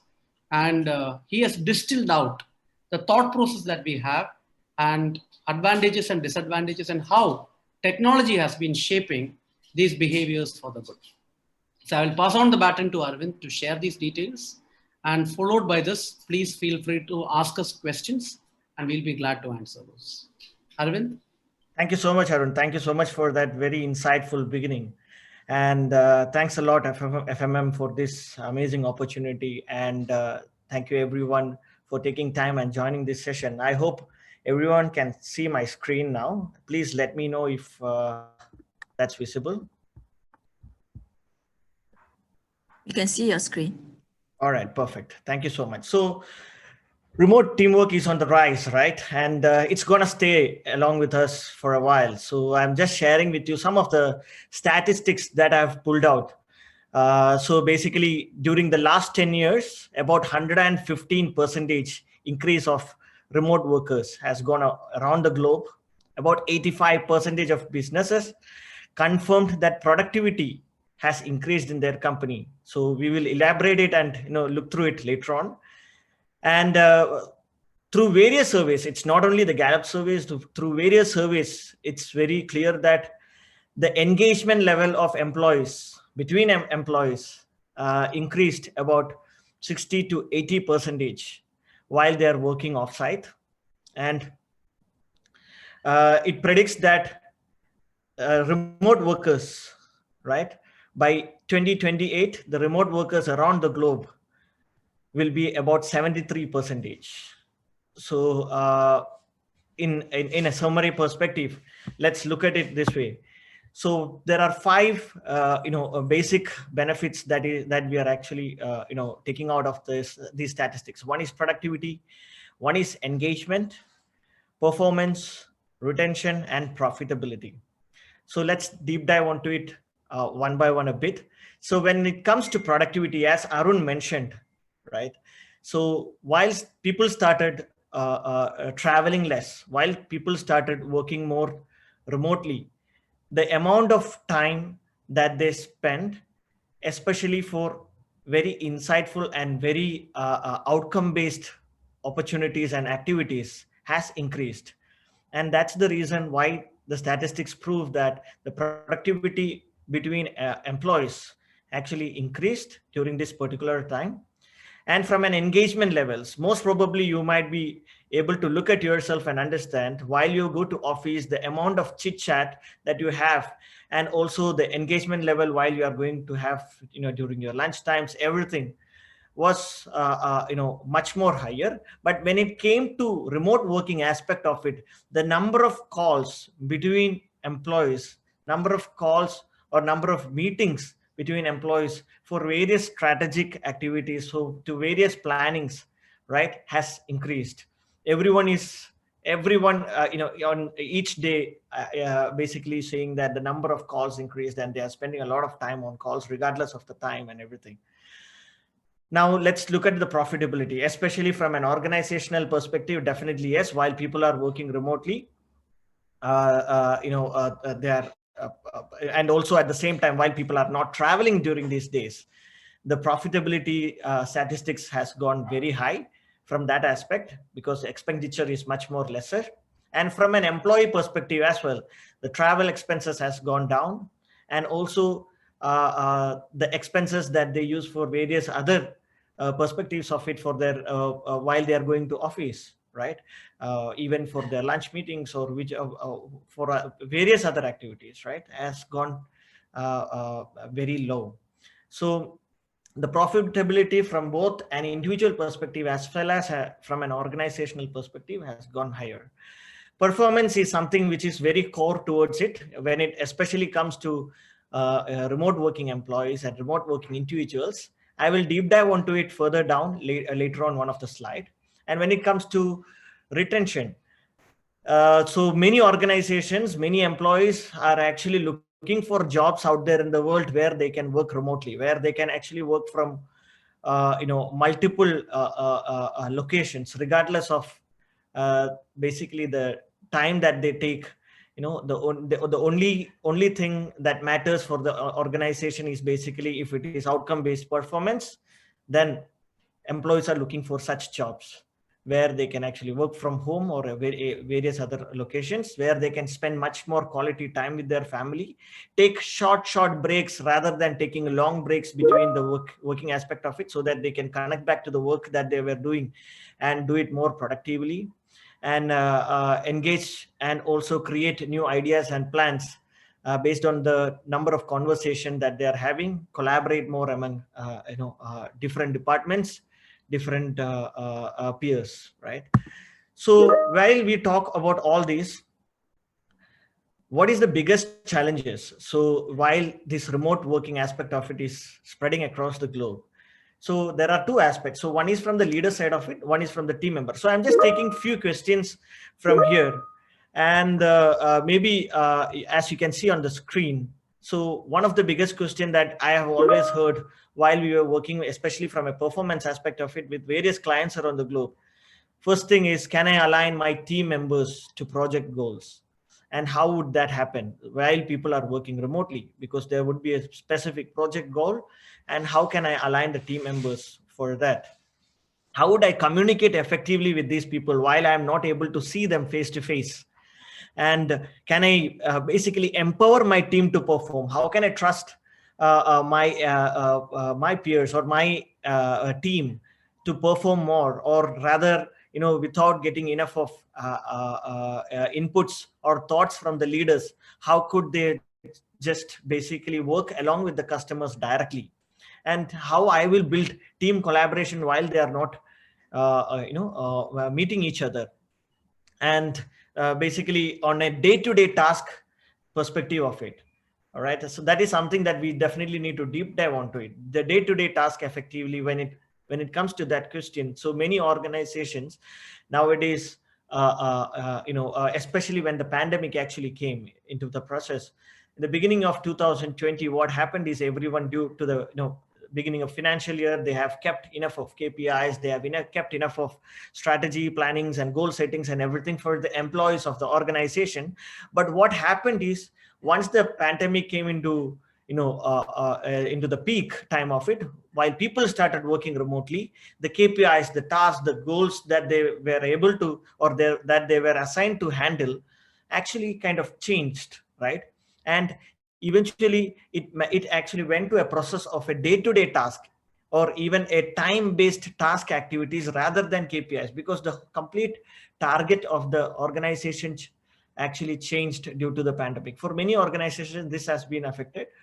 And I will share with you more case studies on the go. So now let's look at it from a team member perspective. The very first question most of them actually have requested or asked is basically, will I be out of sight? Whether I would be recognized for the activities that I am doing, whether I will miss essential communications, whether enough of data will be shared with me, what is happening with the organization, and whether when those informations are not shared with me, will it affect my job? Will it affect my activities on the go? Is my learning impacted due to this? While I'm working from office, the amount of engagement level is much more higher. I speak to a lot of employees, there are coaching sessions that happens, but when it comes to remote working, how does that work, right? How do I break silos and collaborate with team? So there might be people who actually proactively go and speak to the leaders, go and create enough of network. But how about how about me? I mean, how about me if I'm not that kind of a person, and how do I collaborate with the team? And also how do I keep my manager up to date on my activities and take feedbacks? Whether email does work on a day-to-day basis. So these are common questions and challenges, and I'm sure most of these might have been shared by other speakers as well while they were taking you through their inputs and thoughts, right? So what we do believe is, from how to basically make remote working teams more effective, right? So I have pulled out a few data points on that perspective to surpass or overcome these challenges, that from both managerial perspective as well as a team member perspective, how to actually surpass those challenges, right?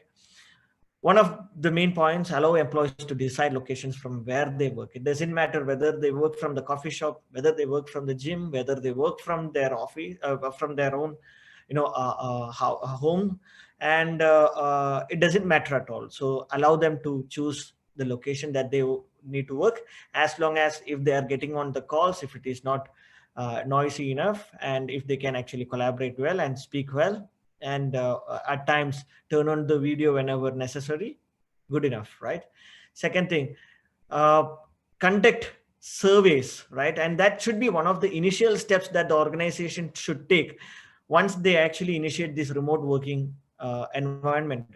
And when they conduct surveys, they will be able to understand from the employee side of it, what all are the challenges that they are facing, especially the common challenges that they are facing while they are working remotely. And that basically depends on case by case, right? So there will be certain organizations with certain issues which other organizations are not facing, and those common issues can be found only from the employees while they are working remotely, whether it could be infrastructure issues, whether it could be collaboration between the manager, whether it could be support from the manager for them to carry out their day-to-day activities, whether they are completely aligned with the goals that that particular team do have, similar ones. So conduct surveys and understand the challenges and help them to overcome that.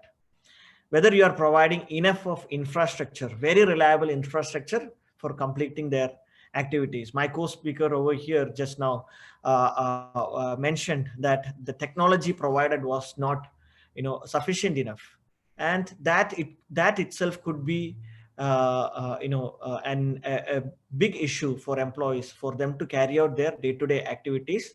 And let's keep park the productivity side of it, performance side of it. If they don't have enough of infrastructure for them to complete their day-to-day activities, if they don't have enough of technology for them to basically collaborate and communicate back with the organization, then that's the very first mistake that could have happened, right?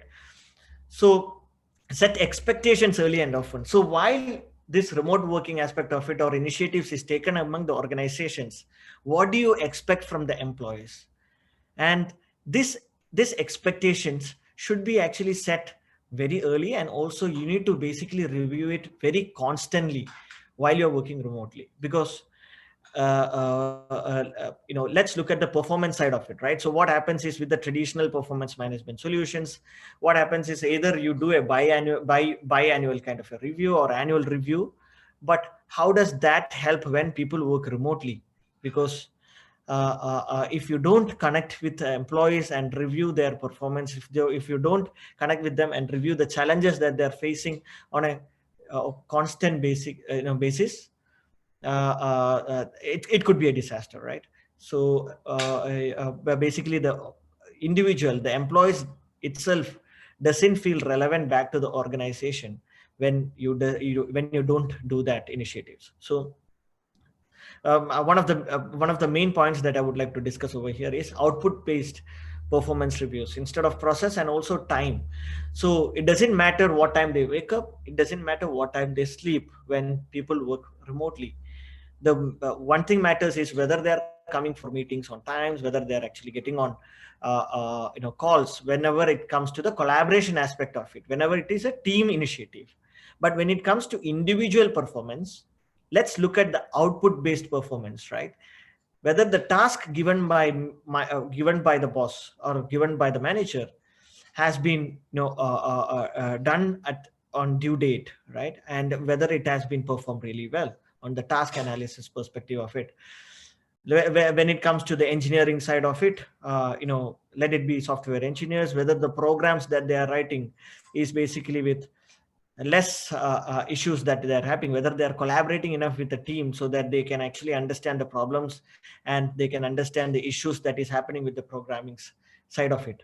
All right. So basically look at output based performance reviews rather than the process that they are doing, or rather than the time that they are taking, right? Unless it is time sensitive. Now, other aspect of it is to support and share among remote employees. So this is something very important, because if you don't democratize enough of data with the employees which is more relevant to their daily work, to day-to-day work activities, what happens is they believe that they are not relevant to the organization anymore, or they are not getting enough of data which actually helps them to overcome many of the challenges that they are facing on a day-to-day basis. So when you are democratizing enough of data, when you are more open to employees and share among what the exact situation is, regardless of the work activities, what is happening within the organization, if there is any new programs that has been set, support them, share them, and collaborate with them in a more constant way.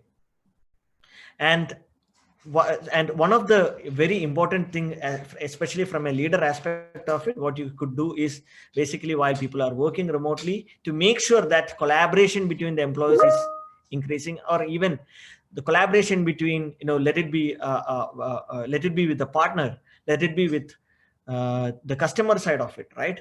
So because many sales leaders around the globe are mentioning that while they are not able to meet customers offsite, or while they are not able to travel, the biggest challenges that they are facing is not able to create that rapport relationship with their customers.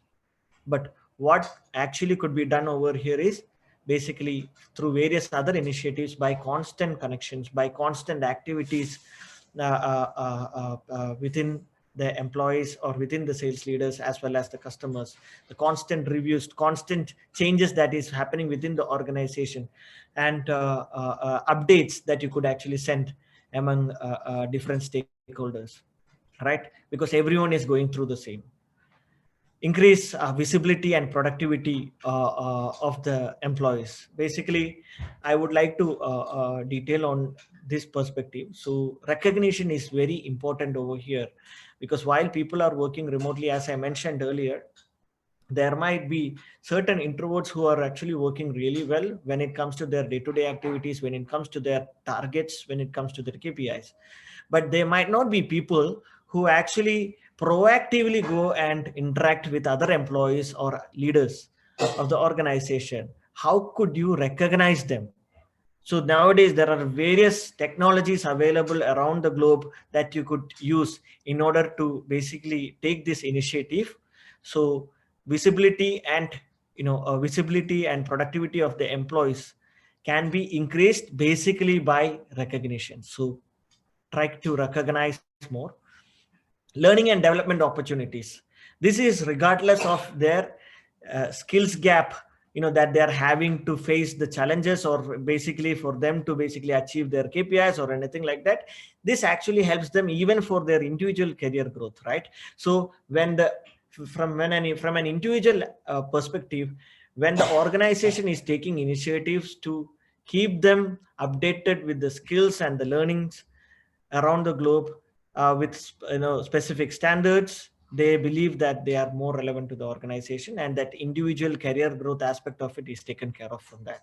All right, let's look at the impact of technology in remote working. So as everyone is aware, so while this COVID-19 happened, many companies adopted flexible and remote working arrangements. And also at the same time, this evolved a trend that had threatened to disrupt the way we work for years now. So basically, various technologies that we were using nowadays is not enough. So while people started working remotely, various trend that the organizations have been actually looking at has changed during this pandemic time. We can say that many organizations has actually gone 10 years ahead during this period, while they were facing various other challenges. But from a technology aspect of it, many organizations around the globe has being futuristic during this period. So while this is basically in a very right direction, in line with basically technology advancements, modern work approaches, performance management, basically let's look at the performance management alone is another human resource practice that needs to be disrupted. So what happens is, again, like as I mentioned, the traditional aspect of it, how that worked is basically biannual performance reviews or year-end performance reviews, where where the HR leaders of the world come and nudge the HODs or other department heads to basically initiate KPI program or even targets for employees that is working within your organization. And towards mid-year or towards end of the year, the HR leaders of the world will again come and nudge, right, these leaders to tell them, now it is the time for you to review their performance, and why don't we basically review them and give them certain incentives or bonus or even promotions based on that. What we do believe is that is not a performance review at all. So that is basically an appraisal management review. We believe that a performance management or a performance review initiatives is something where each and every individuals and employees of the organization is the custodian of their KPIs or the targets that they have taken, right? And they should have actually a day-to-day overview of how well they are performing, how well they are basically performing on each of the tasks that has been given to them, each of the KPIs that has been given to them, right? So what actually the managers could actually do over here is basically they should also have an overview of how well the team is performing, how well the individual who is working or reporting to me is performing. When they actually have an overview on a day-to-day or even monthly aspect of it, depending upon the KPIs that these guys have taken, they can actually look at it and actually understand what are the challenges that they are facing, while they are trying to carry out these activities. And if there is any way that I could help them to perform better, or let's discuss more often and take critical decisions that would help the entire team to perform better. So when that aspect comes into the picture, then let's call it as a performance review. Because when the leaders of the organizations help the individuals to basically overcome their challenges in order for them to achieve their targets, achieve their KPIs and goals, that is when the individual itself will feel relevant back to the organization and understand that where I do stand as of today based on my performance. Right. So there is a lot a technology can do over here. So there is, most of the organizations around the globe is still using traditional aspect of it. But, when you look at it, even, those structured annual performance reviews exercise actually can be very costly, considering the amount of time that managers are spending on it, amount of time employees man-hours is conducting that basically review, and also again completing that lengthy paperwork before and after. And also when the human resource involvement actually comes into the picture, basically it is much more costly, and also that's not competent enough is what I believe. So now I'm just going to take you through just 2 slides, because performance management is something where, Entomo comes into picture. Like as Arun mentioned, we are basically disrupting that entire industry through various new initiatives. So how do we do that? Is basically, we help organizations to basically engage with their employees with a purpose. And also we empower them through specific contextualized time relevant insights by democratizing the data to the individuals, which is more relevant for them to carry out their day-to-day activities, day-to-day work. And also we help them to automate their career growth by actually understanding their skills gap between the current role that they are picking up and the aspired role they actually would like to become. And we are strongly backed up by an augmented analytics as well as an AI engine, which actually helps us to initiate all these activities, right? So basically our solution is accessible anywhere, anytime. It's a you can actually go on the go in your mobile platforms or even from a web services aspect of it. It drives engagement through constant feedback where people would be able to collaborate through the solution itself. Also help instantly recognize the efforts and drive motivation of team members, and also specific nudges and insights is sent by the solution directly to the leaders in order for them to communicate effectively with the individuals.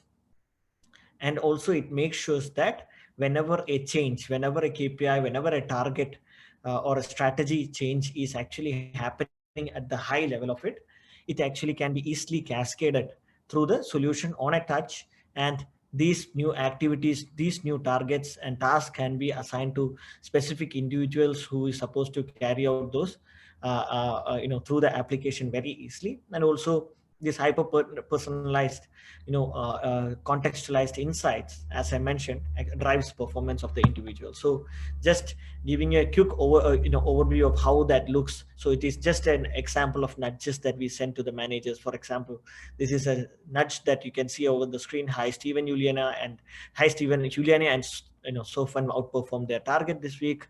Why don't you congratulate them and give them Star Wars workshops? So this is just an example of a nudge that can be used to actually develop social quotient aspect of it of the managers, because sometimes managers forget to recognize the top performers, right? Even after specific trainings that the HR initiatives took, but at times they forget to do that. So if also, another from a team performance aspect of it, hi Stephen, Divi and Iman did not do well last week, speak with them today. So when you do that, Stephen would be able to take initiatives to go and basically speak with their team who is not performing and understand the challenges that they're facing on a day-to-day aspect in order for them to perform better and help them, so that even those individuals feel that they are being recognized basically by the leaders of the organization. So this is just an example. Now I would like to give a very different aspect of remote working and how actually it helped many organizations from this aspect, which is diversity, right? So when this diversity came into picture, once the remote working initiatives pulled up, it actually provided a seamless way to open up to various workforce, regardless of gender, race, ethnicity, sexual identity, and also ability, right? So while recruiters are actually helping many organizations to onboard new employees, they don't look at anymore gender, they don't look at anymore ethnicity or any other racial aspect of it. They are just helping organizations to identify individuals who could actually perform really well for that organization, right? So basically this diversity also offers potential benefits to businesses. So it actually provide creativity from multiple aspect of it, when in an individual is basically onboarded from different regions, rather than looking at their just looks while they are working remotely. Increased engagement when the diversity increased, it has improved company reputation and also even various financial benefits aspect of it. So I'm just giving you an overview of how you can actually improve your company diversity while working remote initiative. While taking these remote working initiatives, you can actually hire top talent from across the globe. You can look at work before the person. The look doesn't matter anymore. It is actually the person who actually carry out the day-to-day activities or the goals. And you can promote flexibility and also inclusion while this diversity initiatives pick up. And you can provide open communication channels. So I would like to just give you a use case and over here, and also a case study that we discuss with various leaders around the globe. So while we were actually working from a people analytics perspective side of it, one of the case study that came into the picture was for one of the top FMCG organization, when a lady and a gentleman basically joined an organization together at the same period of time. What happens is they actually started building their networks, right? Building their networks, they grew within the organization. But what happened is, towards a specific point of time, the promotion of that gentleman actually went up. So that aspect of it, he was actually growing well. He was growing towards the top management. But from that lady's perspective, she was not growing. She was not, after a point of time, she was not getting promoted. She was not being recognized by the organization. So we studied it through various solutions. And what we have understood is, the gentleman basically over here, he started while he was creating his own influence, he started basically growing his network within the organization.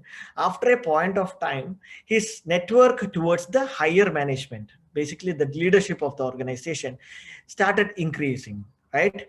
But for the lady, what happened is, after a point of time, her network was actually widely going on. So her network and her individual relationship with her peers, basically her colleagues, went really well.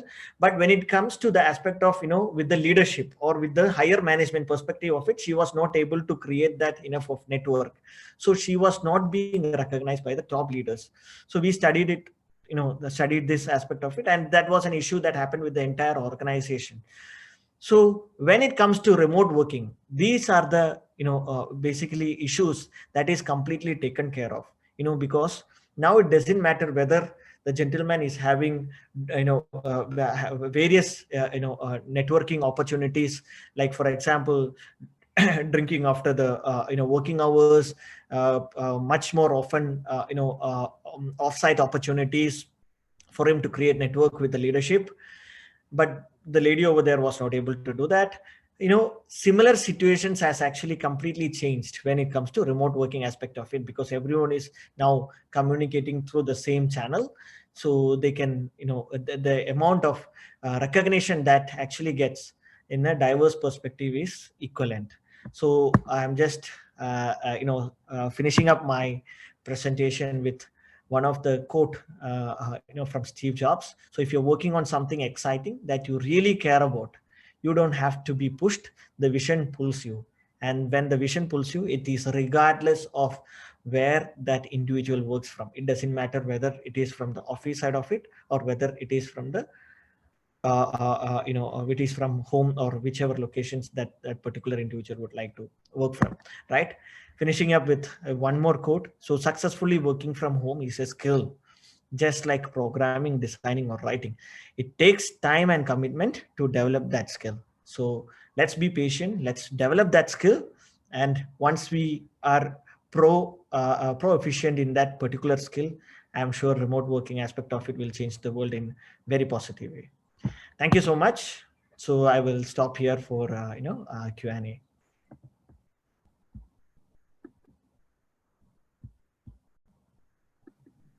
Okay, thank you so much, Mr. Arun and Mr. Arawin. Ladies and gentlemen, we have reached the Q&A session. This session will involve Ms. Shobha, Mr. Arun, and Mr. Arawin. So let's check the Q&A function. We do not have any new questions right now. Ladies and gentlemen, please post your question here, or you may raise your hand. You want to ask the speakers directly.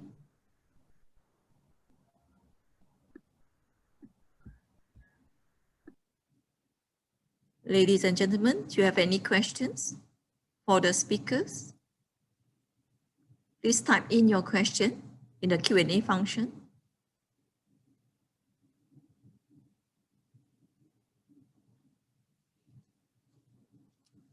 While waiting for a question from the participant, I would like to ask, just now, Mr. Arawin has mentioned regarding the visibility, I would say is considered as a visibility of the employees when they are physically present in the company compared to remote working. Now, let's say after the COVID-19 pandemic is over, what would be your recommendation? This is slightly out of the topic. What would be your recommendation to have a better visibility for the lady? You mean from a diversity perspective of it, is it? That's right. That's right. So basically, while leaders around the globe speak about diversity and inclusion from various aspects of it, the one thing that they actually should realize is basically to look at themselves, whether they are basically initiating this, whether they are good in just speaking about diversity and inclusion, or they are basically taking that into action.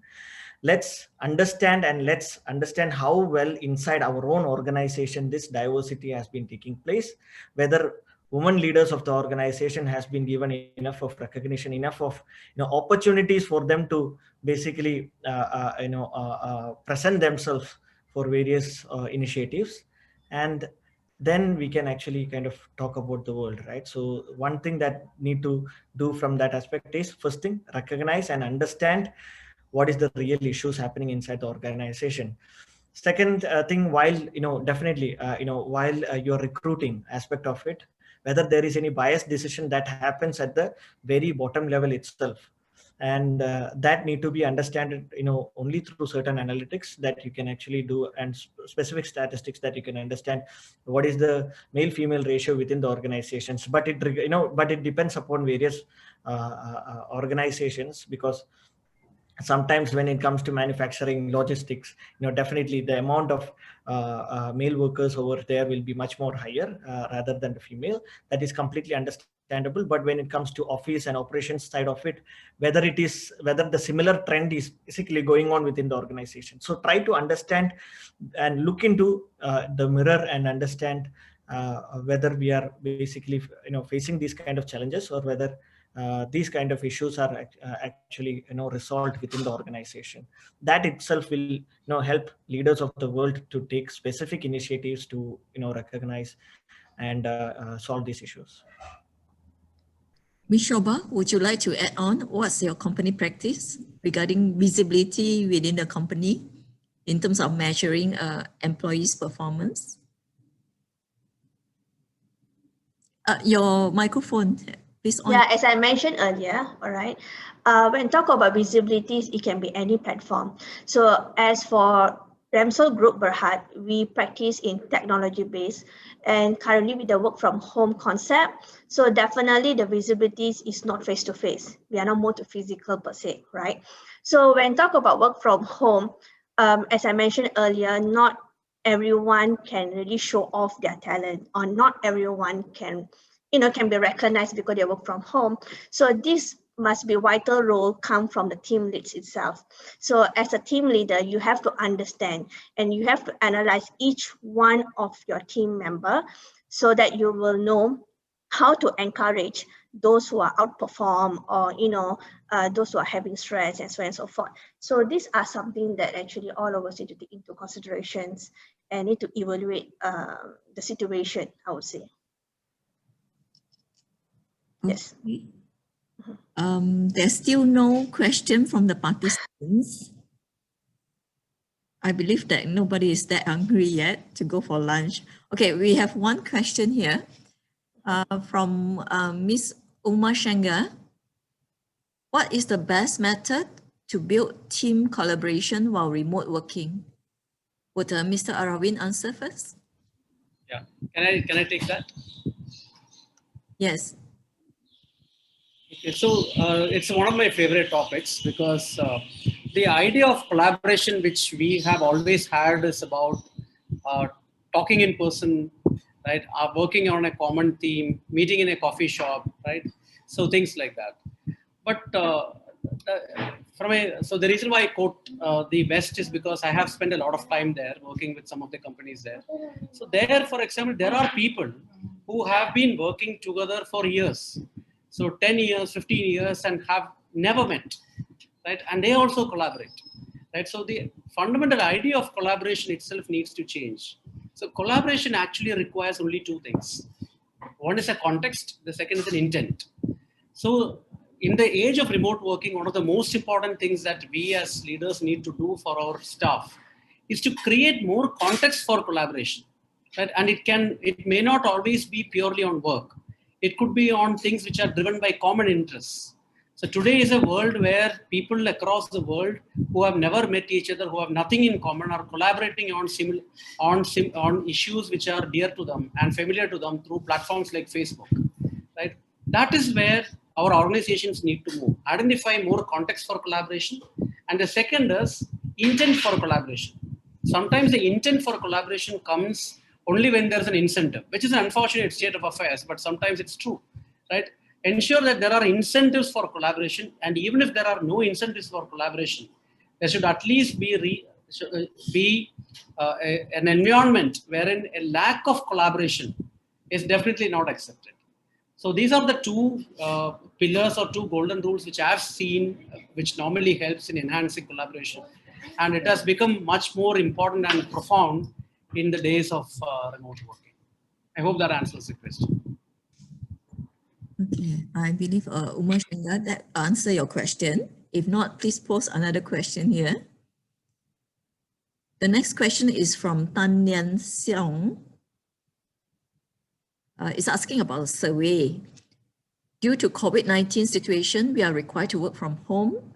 So far, which sector or job function are suitable to work from home, and which sector or job function are less suitable or not suitable? Do you have any survey on that? How about Mr. Arun? Do you have any survey on that? So we had a qualitative survey, not a quantitative one. And one of the things which we found was that it is not purely an industry thing. It is also a very regional thing, right? For example, there are certain industries and certain regions which are very willing and ripe to do that. For example, a technology industry in a country like India, right? It was never, interestingly, technology was always supposed to be remote, but it was never remote. So today that has changed and that has become much more easy. While at the same time, some industries which we think might never be able to do, like a hospitality industry, where our assumption is that it has to be always face to face and it cannot be done remote, is changing. Or for example, healthcare industry, that's changing. But it is a very culturally nuanced thing. For example, telemedicine. So we did a lot of conversations with the telemedicine experts. And one of the things that they said was that telemedicine has always been present, but it has never been used. Because the reason was because people's confidence in a doctor who is advising medicine without touching a person or meeting a person in person was very low. But COVID changed the whole thing. But again, that is not true in all regions. For example, regions like Japan, it's still not accepted. In certain regions in Southeast Asia, it is. So broadly, it is not an industry specific one. It is a combination of industry and regional ones. But the starting ones are predominantly the technology ones, and the laggard ones are more of manufacturing actually, right? So manufacturing is slow to embrace the remote working nuances, probably because of the wide history that manufacturing has, and because of the generational split also, because manufacturing predominantly has people who are spread across generations, while certain industries like technology have relatively young people who are easy and willing to adapt to remote working fast. All right, I believe that answer Tan's question. The next question is for Ms. Shoba. It's asking about FITs. Why is employee engagement important and how FITs can help? I think it's from one of your colleagues. Is it okay? Okay, just to share here, employee engagement is something like quickly becoming one of the most important indicator in gauging workstation, right? So when talk about it, like employees today are looking for more than, you know, just like a 9-to-5 job, and they want to be involved in their work. So by saying that they are very enthusiastic about the organization they work, or you know, and committed to their fellow workers. So when having said that, like today, you know, I'm doing my presentation right now on behalf of the company, but you know, currently what they are doing right now is actually they are already in the Zoom call and they are in feeds. So they are also encouraging me from there. So this is something is important. It's not like a one-man show, you know, it's supposed to be a team effort and it's like a teamwork. So how engaging you are when people are saying that, oh, now I work from home, I'm not in the office. So, you know, I'm lack in engaging with my peers. So, you know, sometimes it feels so sad that they feel depressed and they're staying at home, just like seeing their laptop, and they are just like, you know, it's like 9-to-6 work, or either have kids, have to, you know, entertain your kids and then come back to work, and this kind of issues. So when talk about employee engagement, it can be any format. So of course, I also a person who believe face-to-face interaction. So when talk about relationship, definitely is a face-to-face interaction. But having said, for current situation, what is other platform? When talk about Facebook, when talk about Instagram, when talk about, you know, any other social media, it's like open, it's like everyone is there. But how about within your peers? How about within your company? So that's how this fits is very important, because when talk about fits app, it's only within the organization. So if let's say, you know, Entomo, okay, let's say Entomo is using FITS. So it's like within your organization. So you also indirectly building the reputation with your peers. It's like, you know, more engagement tools. So currently I'm seeing a lot of comments saying that, bravo Shoba, you know, you well done, your presentation was good. You know, it's something that keep me motivating rather than posting in social media, rather than posting like unrelevant channel. So when talk about FITS application, it's not only you know, giving you high five. It's not even only giving you encouragement, but it's also like connect. So any project that you do, you feel drained out, you're out of idea, you don't know what to do. So actually, you can eventually share your idea or question into this platform, and your peers can be from other departments, can be even other superior, they can even share their knowledge there. So you can pick it up, your details, your inputs, and you can leverage your task from there. So I will, as I mentioned to the floor earlier, that previously my past job, we don't have this engagement, we don't have the employee engagement during pandemic.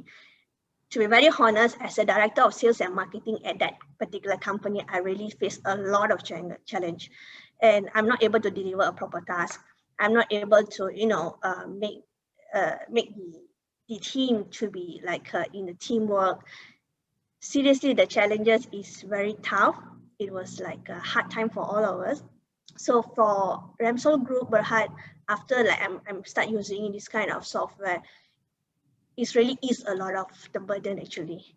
It's make us more happy, it make us more engaging, and it's a good platform. Yeah. So I think you should try. All right. Thank you for the information.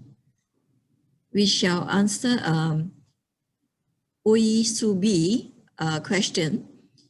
Statistics say that employees that work 3 to 4 days from home have higher productivity. So this should be promoted. For the 1 to 2 days that the employees are working in the office, is there any suggestion on specific tasks? What topics should be discussed during their presence in the office, when team is all together? Maybe Shobha want to start that?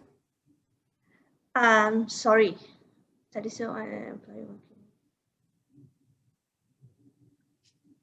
They're asking for suggestions about what are the topics or tasks that can be discussed with their team when they are in the office. Like currently, we also have this kind of engagement whereby we say that, okay lah, for example, Malaysian style, we say makan. All right, let's eat, right? But when talk about engagement or when talk about task discussion, it's not always talking about task. It's sometimes you need to be like out of the topic. All right. So when you talk about some discussion, especially bosses, yeah, we feel that, awkward whenever boss asks A, we have to answer A. We feel very stressful, we feel distracted, and we feel that, oh, why he's asking me, why not asking our peers? So when talk about makan session, it's actually out of topic, but eventually you are trying to get the answer that what you want. So you're trying to like brainstorm, you're trying to make more engagement, you try to make more higher productivity in this sense. So the reason why I'm saying Malaysian style is makan session, we're talking about this explore, let's have better communication, is actually the topic can be various, then it's like an ice breaking within the department. So it's not only focusing on your own task, you're also trying to leverage and understand what other department facing. So this is actually, I would say it's like a family effort rather than a department effort. So you also have to know what is actually other department or organization is facing. Yes. Okay. Would Mr. Arawin or Mr. Arun wanted to add on to that this question? About what? I clearly share Shobha's perspective on that, right? Because sometimes the informal conversations are very important to ensure that the formal conversations work very well.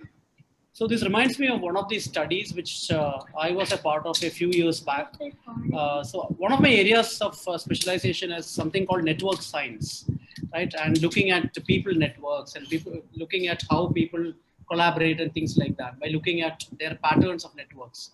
And this was a study which I was a part of for the Bank of New York, right? And the way what came out of that study was that people who are very successful in their careers have a sizably large informal network in the organization and beyond formal networks, which essentially means that the thinking that I will go to work, I will just work with people who matter, and I'll come back home actually does not help you in career growth. While it's the other way around. You go to work or whether you don't go to work, but ensure that you build a large network of people within and outside work is very important to ensure that they are successful in their work. So a lot of forward-thinking organizations have understood the science, and they've started ensuring and even measuring the networks, whether informal or formal, that employees are creating at work. So very much in alignment with what Shobha had mentioned. So if someone is coming to office, the idea is not about what topic you discuss. The idea is about how do I leverage the time that my staff is spending in my office, not just for work, but how do I help them to build their informal network? And this sometimes goes against being an introvert, right? So organizations have to take one step further to ensure that introverts, if they come to office, you help them build their network. And that may not be necessarily work network. So that's my addition to this. Okay. Does Mr. Ariffin would like to add on to that, or? No, I'm completely in sync with what Arun and Shobha has mentioned right now. And also, another aspect that could actually get, to be added on towards is basically a different environment, right? A different environment that actually gives them along with it, rather at the same time while they are actually building their, social network as well as their, work network. While they are actually working from office or working from home at all the time, there might be certain distractions that actually come to them at times for specific activities that they need to actually do, right? I mean, I'm sure most of the individuals might be facing that, where they do have kids. We can actually see they are actually coming onto the video calls, screaming a lot, there are certain embarrassing moments, but we are okay with it, fine, completely. But that could be a distraction for specific individuals who actually want to get into a different environment and do their activities and take those tasks in a much different way. They can definitely use office space to do that. Yeah, that's excellent. Actually, I would like to add one vector of thought to Arvind's perspective, which was just shared, right? So if not for anything, one of the things that got exposed in the last 12 months of remote working is the amount of roles or the number of distinct roles that an average lady who is working plays in her life, right? So generally,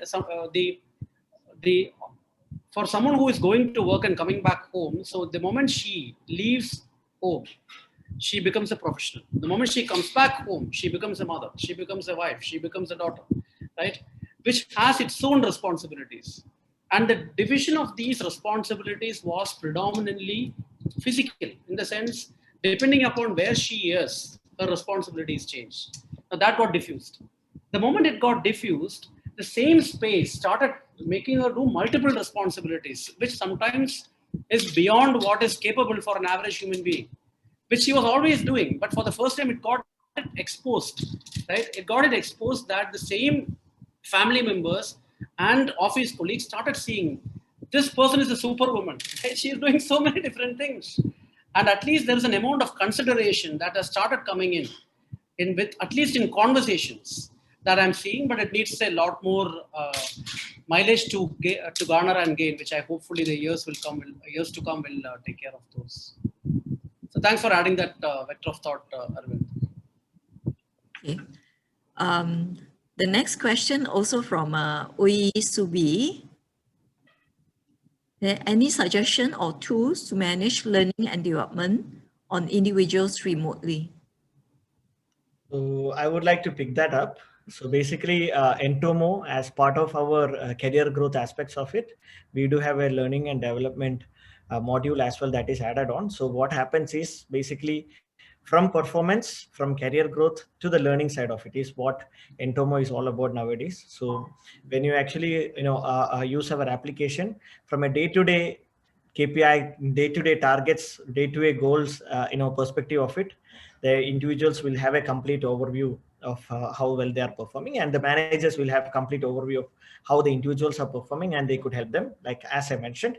The second part of it basically help them with nudges and insights that helps them to take on these activities, how to basically carry on. I will give enough of case studies later on if you would like to connect with me separately. The third aspect of it is career growth. How they can actually do is basically by just uploading their resume or even their LinkedIn profile, they would be able to understand the skills gap that they are having as of now with the aspired role that they would like to become, right?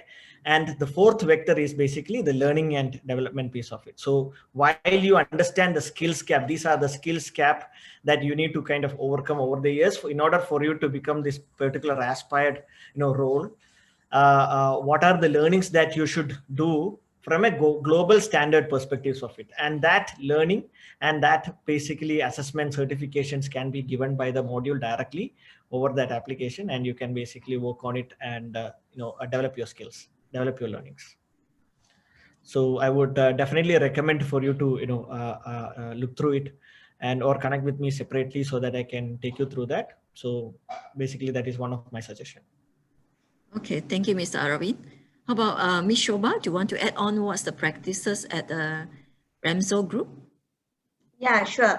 As what Mr. Arvind said in terms of recognition from the supervisors, so definitely the apps that we are using right now, which is Bitrix and also Fits, both make the same purposes whereby they evaluate each and every section or every project that actually you guys are actually working on. So the timing, the leverage, the skill, and also a key measurement index whereby how effective or what is the effectiveness of the project or task that you deliver.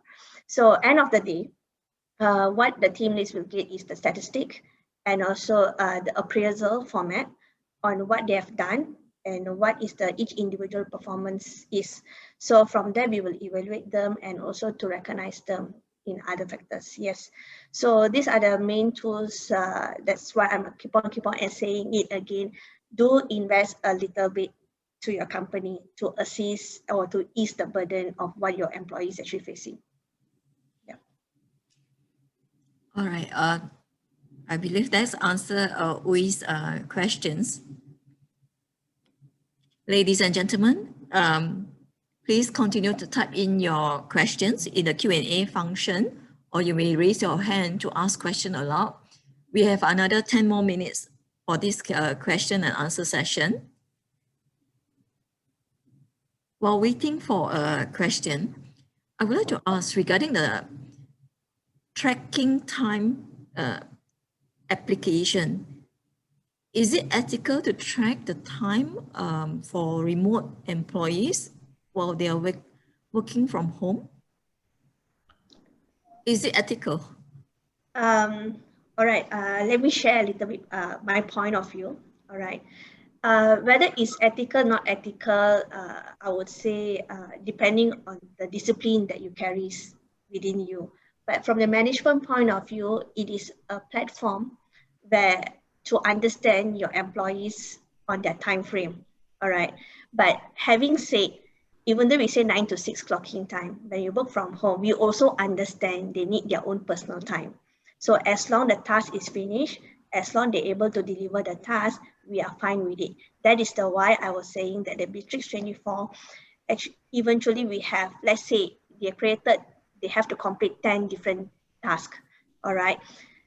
They can't be performing one single task for 8 hours, right? So definitely they have to sign out and log in again to measure their task load. So when saying that, if like my case, I'll clock in at 9 o'clock, I'll be working, I'll be communicating, but not necessarily I'm going to clock out at 6 o'clock, right?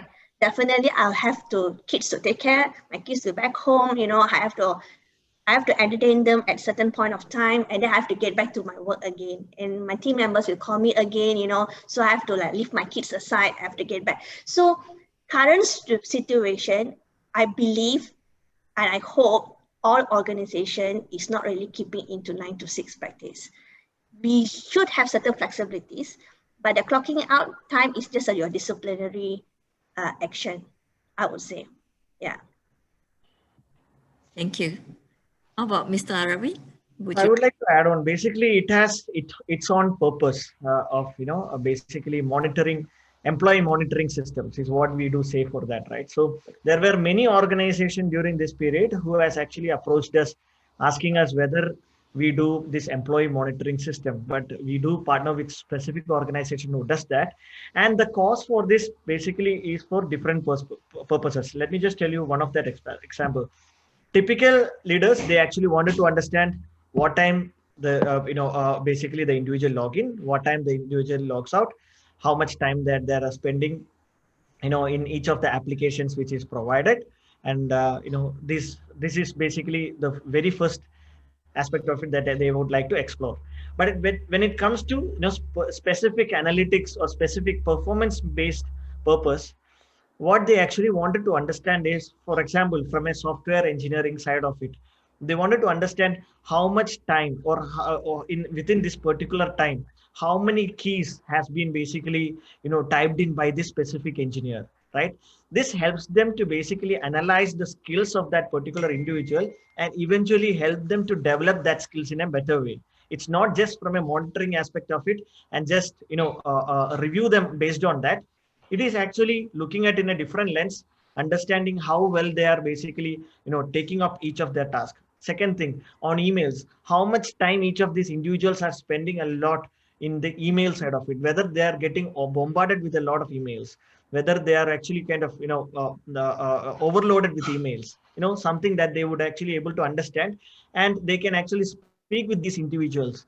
Again, with the collaboration softwares that the organization do provide, how much time they are spending on each of these collaboration software. So we believe that when it comes to the collaboration side of it, there is a lot of noise, but at the same time, when it is not relating to the work related activities, right, that is where the noise really happens. So whether we could monitor that, understand that, and develop skills of each individuals from that aspect of it. So it basically it's on purpose driven aspect of it. When it comes to employee monitoring side of it, if it is well used for the right use cases and for with the right manner, in order to develop skills and basically engage with employees more, and help them with achieving their challenges and all, that is fine. But when it is basically from a performance side of it, what I do believe is it is completely wrong, because you should basically go on outcome based performance review rather than just or the time taken or anything like that. It is basically something difficult that you could review when people are working remotely. So that's my suggestion. Yeah, exactly. Thank you for answering that question. We have a new question here now. Is from Mr. Arun. Do you want to add on to the earlier question about the employee monitoring? Yeah, I'll just add one perspective. So the expected reaction to a question on is employee monitoring good or not is always bad, right? So because monitoring is a very heavy word. So you monitor patients, you monitor kids, and you monitor criminals, right? So the moment you put that monitoring into employees, you're always worried. So if I were to rephrase that question and say, is collecting information about employee clock in time, clock out time, what they're doing, is that okay? The answer would be slightly different. The answer would be, it depends on the purpose. For example, if you're collecting information just to ensure that you understand that the employee's productivity is high enough, or employee is not going to burn out, then it is fine, right? And also, it is sometimes too harsh on employers also to say that your employee should be 100% trusted and they are going to deliver value.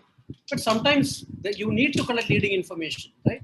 Because you are investing in employees, you're investing in their careers, and you're also expecting an outcome which will probably come at the end of 1 year. So you need to start collecting leading information, right? Many of them are leading information. Productive, sometimes input is a leading information into output. For example, if there's a sales team I'm running, and if the seller is constantly sitting at home, he's not making any phone calls, he's not sending emails out, then I should be believing in magic to assume that end of 1 year, he will be making his numbers. So if I know that in advance and I coach him and tell him that probably that these are the number of hours that you're putting in, the number of emails you're putting in, if I were to do a correlation compared to last year, you will not achieve your numbers, then that becomes coaching. So end of the day, information collection is important because data-driven decision making is important. But at the same time, the purpose of the information collection is where the line needs to be drawn. Thank you, Mr. Arun. for adding on to the question, the answers. The new question, I believe this will be the last one, is from Leaf Cole. What are your thoughts on allocating operational costs to employees by moving them from office to working from home? I understand the operational costs at home have gone up significantly, especially if we want them to be working comfortably. So What's your thought? We will change the order. So I will take this question first. All right, thank you. So this is a wonderful idea, right? And so one of the things which needs to change in the way businesses operate is increase in wealth sharing, right? And wealth sharing has been a concept which has not been practically leveraged till date. So it has always been about the wealthy becomes more wealthy while others keep working, right? So that divide is definitely increasing. And the trickling down of wealth is something which I staunchly believe in, and we have not, we as a race has done a extremely pathetic job in that over the years, right? So anything that seeks a perspective which is in lines with sharing of success and sharing of reward as well as sharing of expenses, I'm for it. And this is probably an avenue to show that. When you are shutting down offices where you had paid immense rents, that is definitely going to add to your bottom line. But if you were to pump a part of that back into employee development, right, not just passing them as pocket money, but into employee development, the benefit are going to be for both the employer and the employee. So I personally believe that that's something which definitely needs to be done. And in some cases, I would even go to the extent of saying that some amount of legislation also it calls, because otherwise sometimes it may not even happen. Okay, thank you, Mr. Arun. How about Shobha? Would you like to add on to this question about allocating operational costs to employees? All right. It depends though. Like if let's say I want to bring an example of my friends' companies, yeah, they are so used to it with desktop. So when talk about work from home, they have to they have to provide the proper laptop. And when we say about conference calls and everything, and especially for some of the company, when they have to do announcement, dividend distribution, and you are not able to go to proper location to do the announcement, right? So they have to invest a huge amount in technology side, whereby, the proper studio, like a virtual studio and so on and so forth. But if let's say you seriously want to come up with the good things and you seriously want to support the organization, then of course it is expensive, but we have to give and take, I would say. So because we can't expect the staff who don't have a laptop to work from home. So definitely there's an increase of operation cost, but you got no choice, right? You still have to provide the laptop to your employee, and they still have to work from home. So yeah, these are some of the elements that most of the company are facing right now. But if you think another way, we also save a lot of utility costing, I would say. No aircon usage in the office. There's no electricity that been used in the office except for the the systems room. So you need the air conditioning there. So I would say it's a vice versa. You have to do something in order to gain something. Yeah. So that is the current situation right now. Thank you, Ms. Shobha. How about Mr. Arawi? So I think I've basically presented this during my session.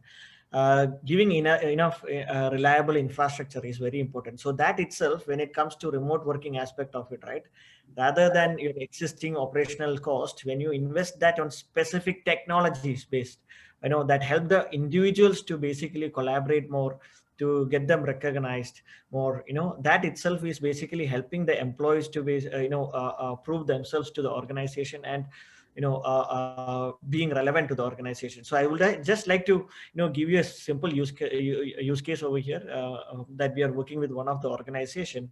Basically, what they have done is during this period, using our technology, they have created a recognition program. And how they are going to doing that is over a specific period of time for about 1 year.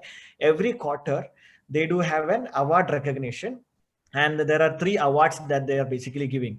So what happens is each and every employees in each department will come and vote for that particular employee, or there will be voting session for each employees. They will put in their reviews, they will put in their points, and end of each quarter, these winners would be given specific points, and these points can be made use certification and points, and these points can be basically made used for their learning and development, and they can use that points for specific career growth aspect of it, right?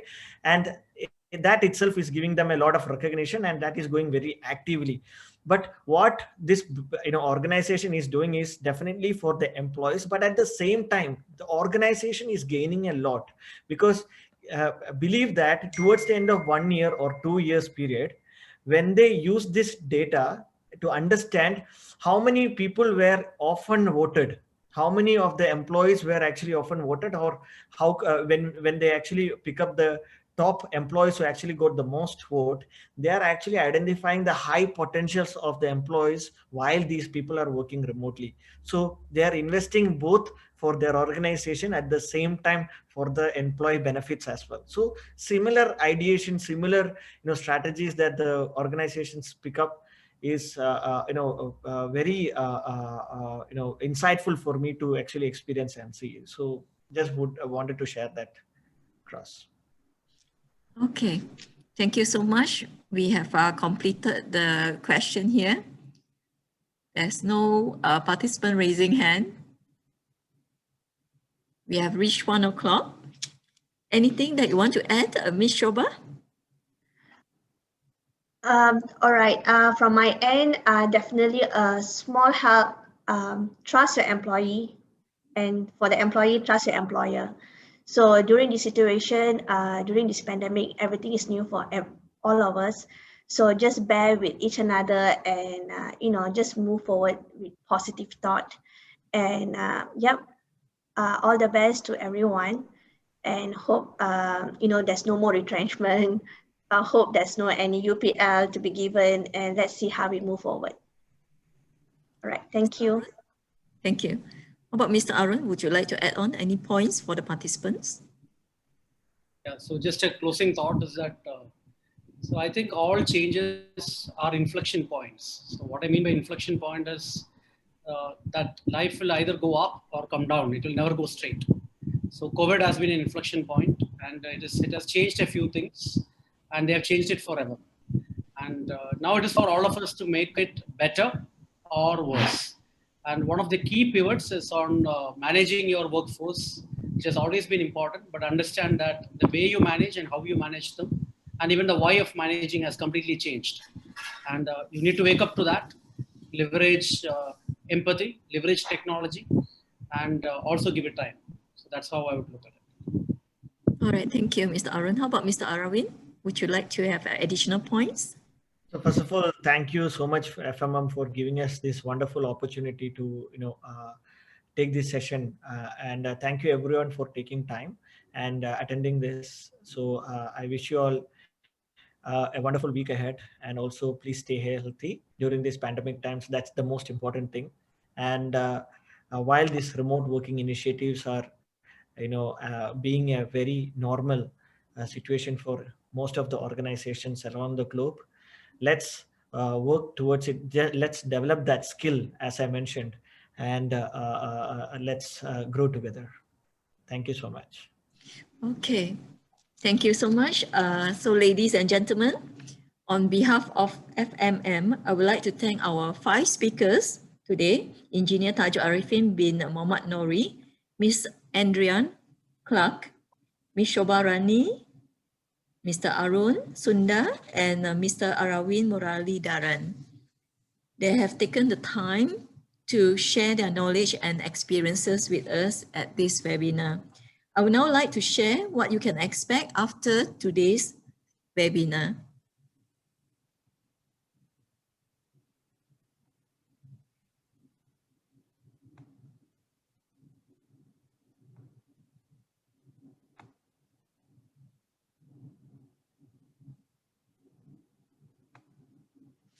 Okay. After the end of today's webinar, Ladies and gentlemen, you will be directed to an evaluation form. Your feedbacks via this form are important to improve FMM's future events. Please take maximum 10 minutes to complete the form. Thank you. Please also look out for an email from Zoom tomorrow morning after 9 o'clock tomorrow morning from Zoom, which will contain the slides and a recording of today's webinar. You have the options to download the files from either a Dropbox or WeTransfer. From Dropbox is latest by 31st March, and from WeTransfer is latest by 24th March. I would now like to apologize in advance because the recording is slightly interrupted during the Engineer Tajul first presentation, and which will result in 2 different recordings. The first part for Engineer Tajul and the second part from Miss Andrea Clark onwards. Ladies and gentlemen,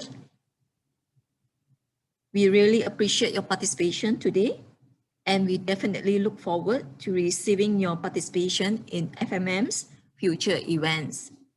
Till then, have great days and stay safe. Goodbye. I'm going to end this webinar now.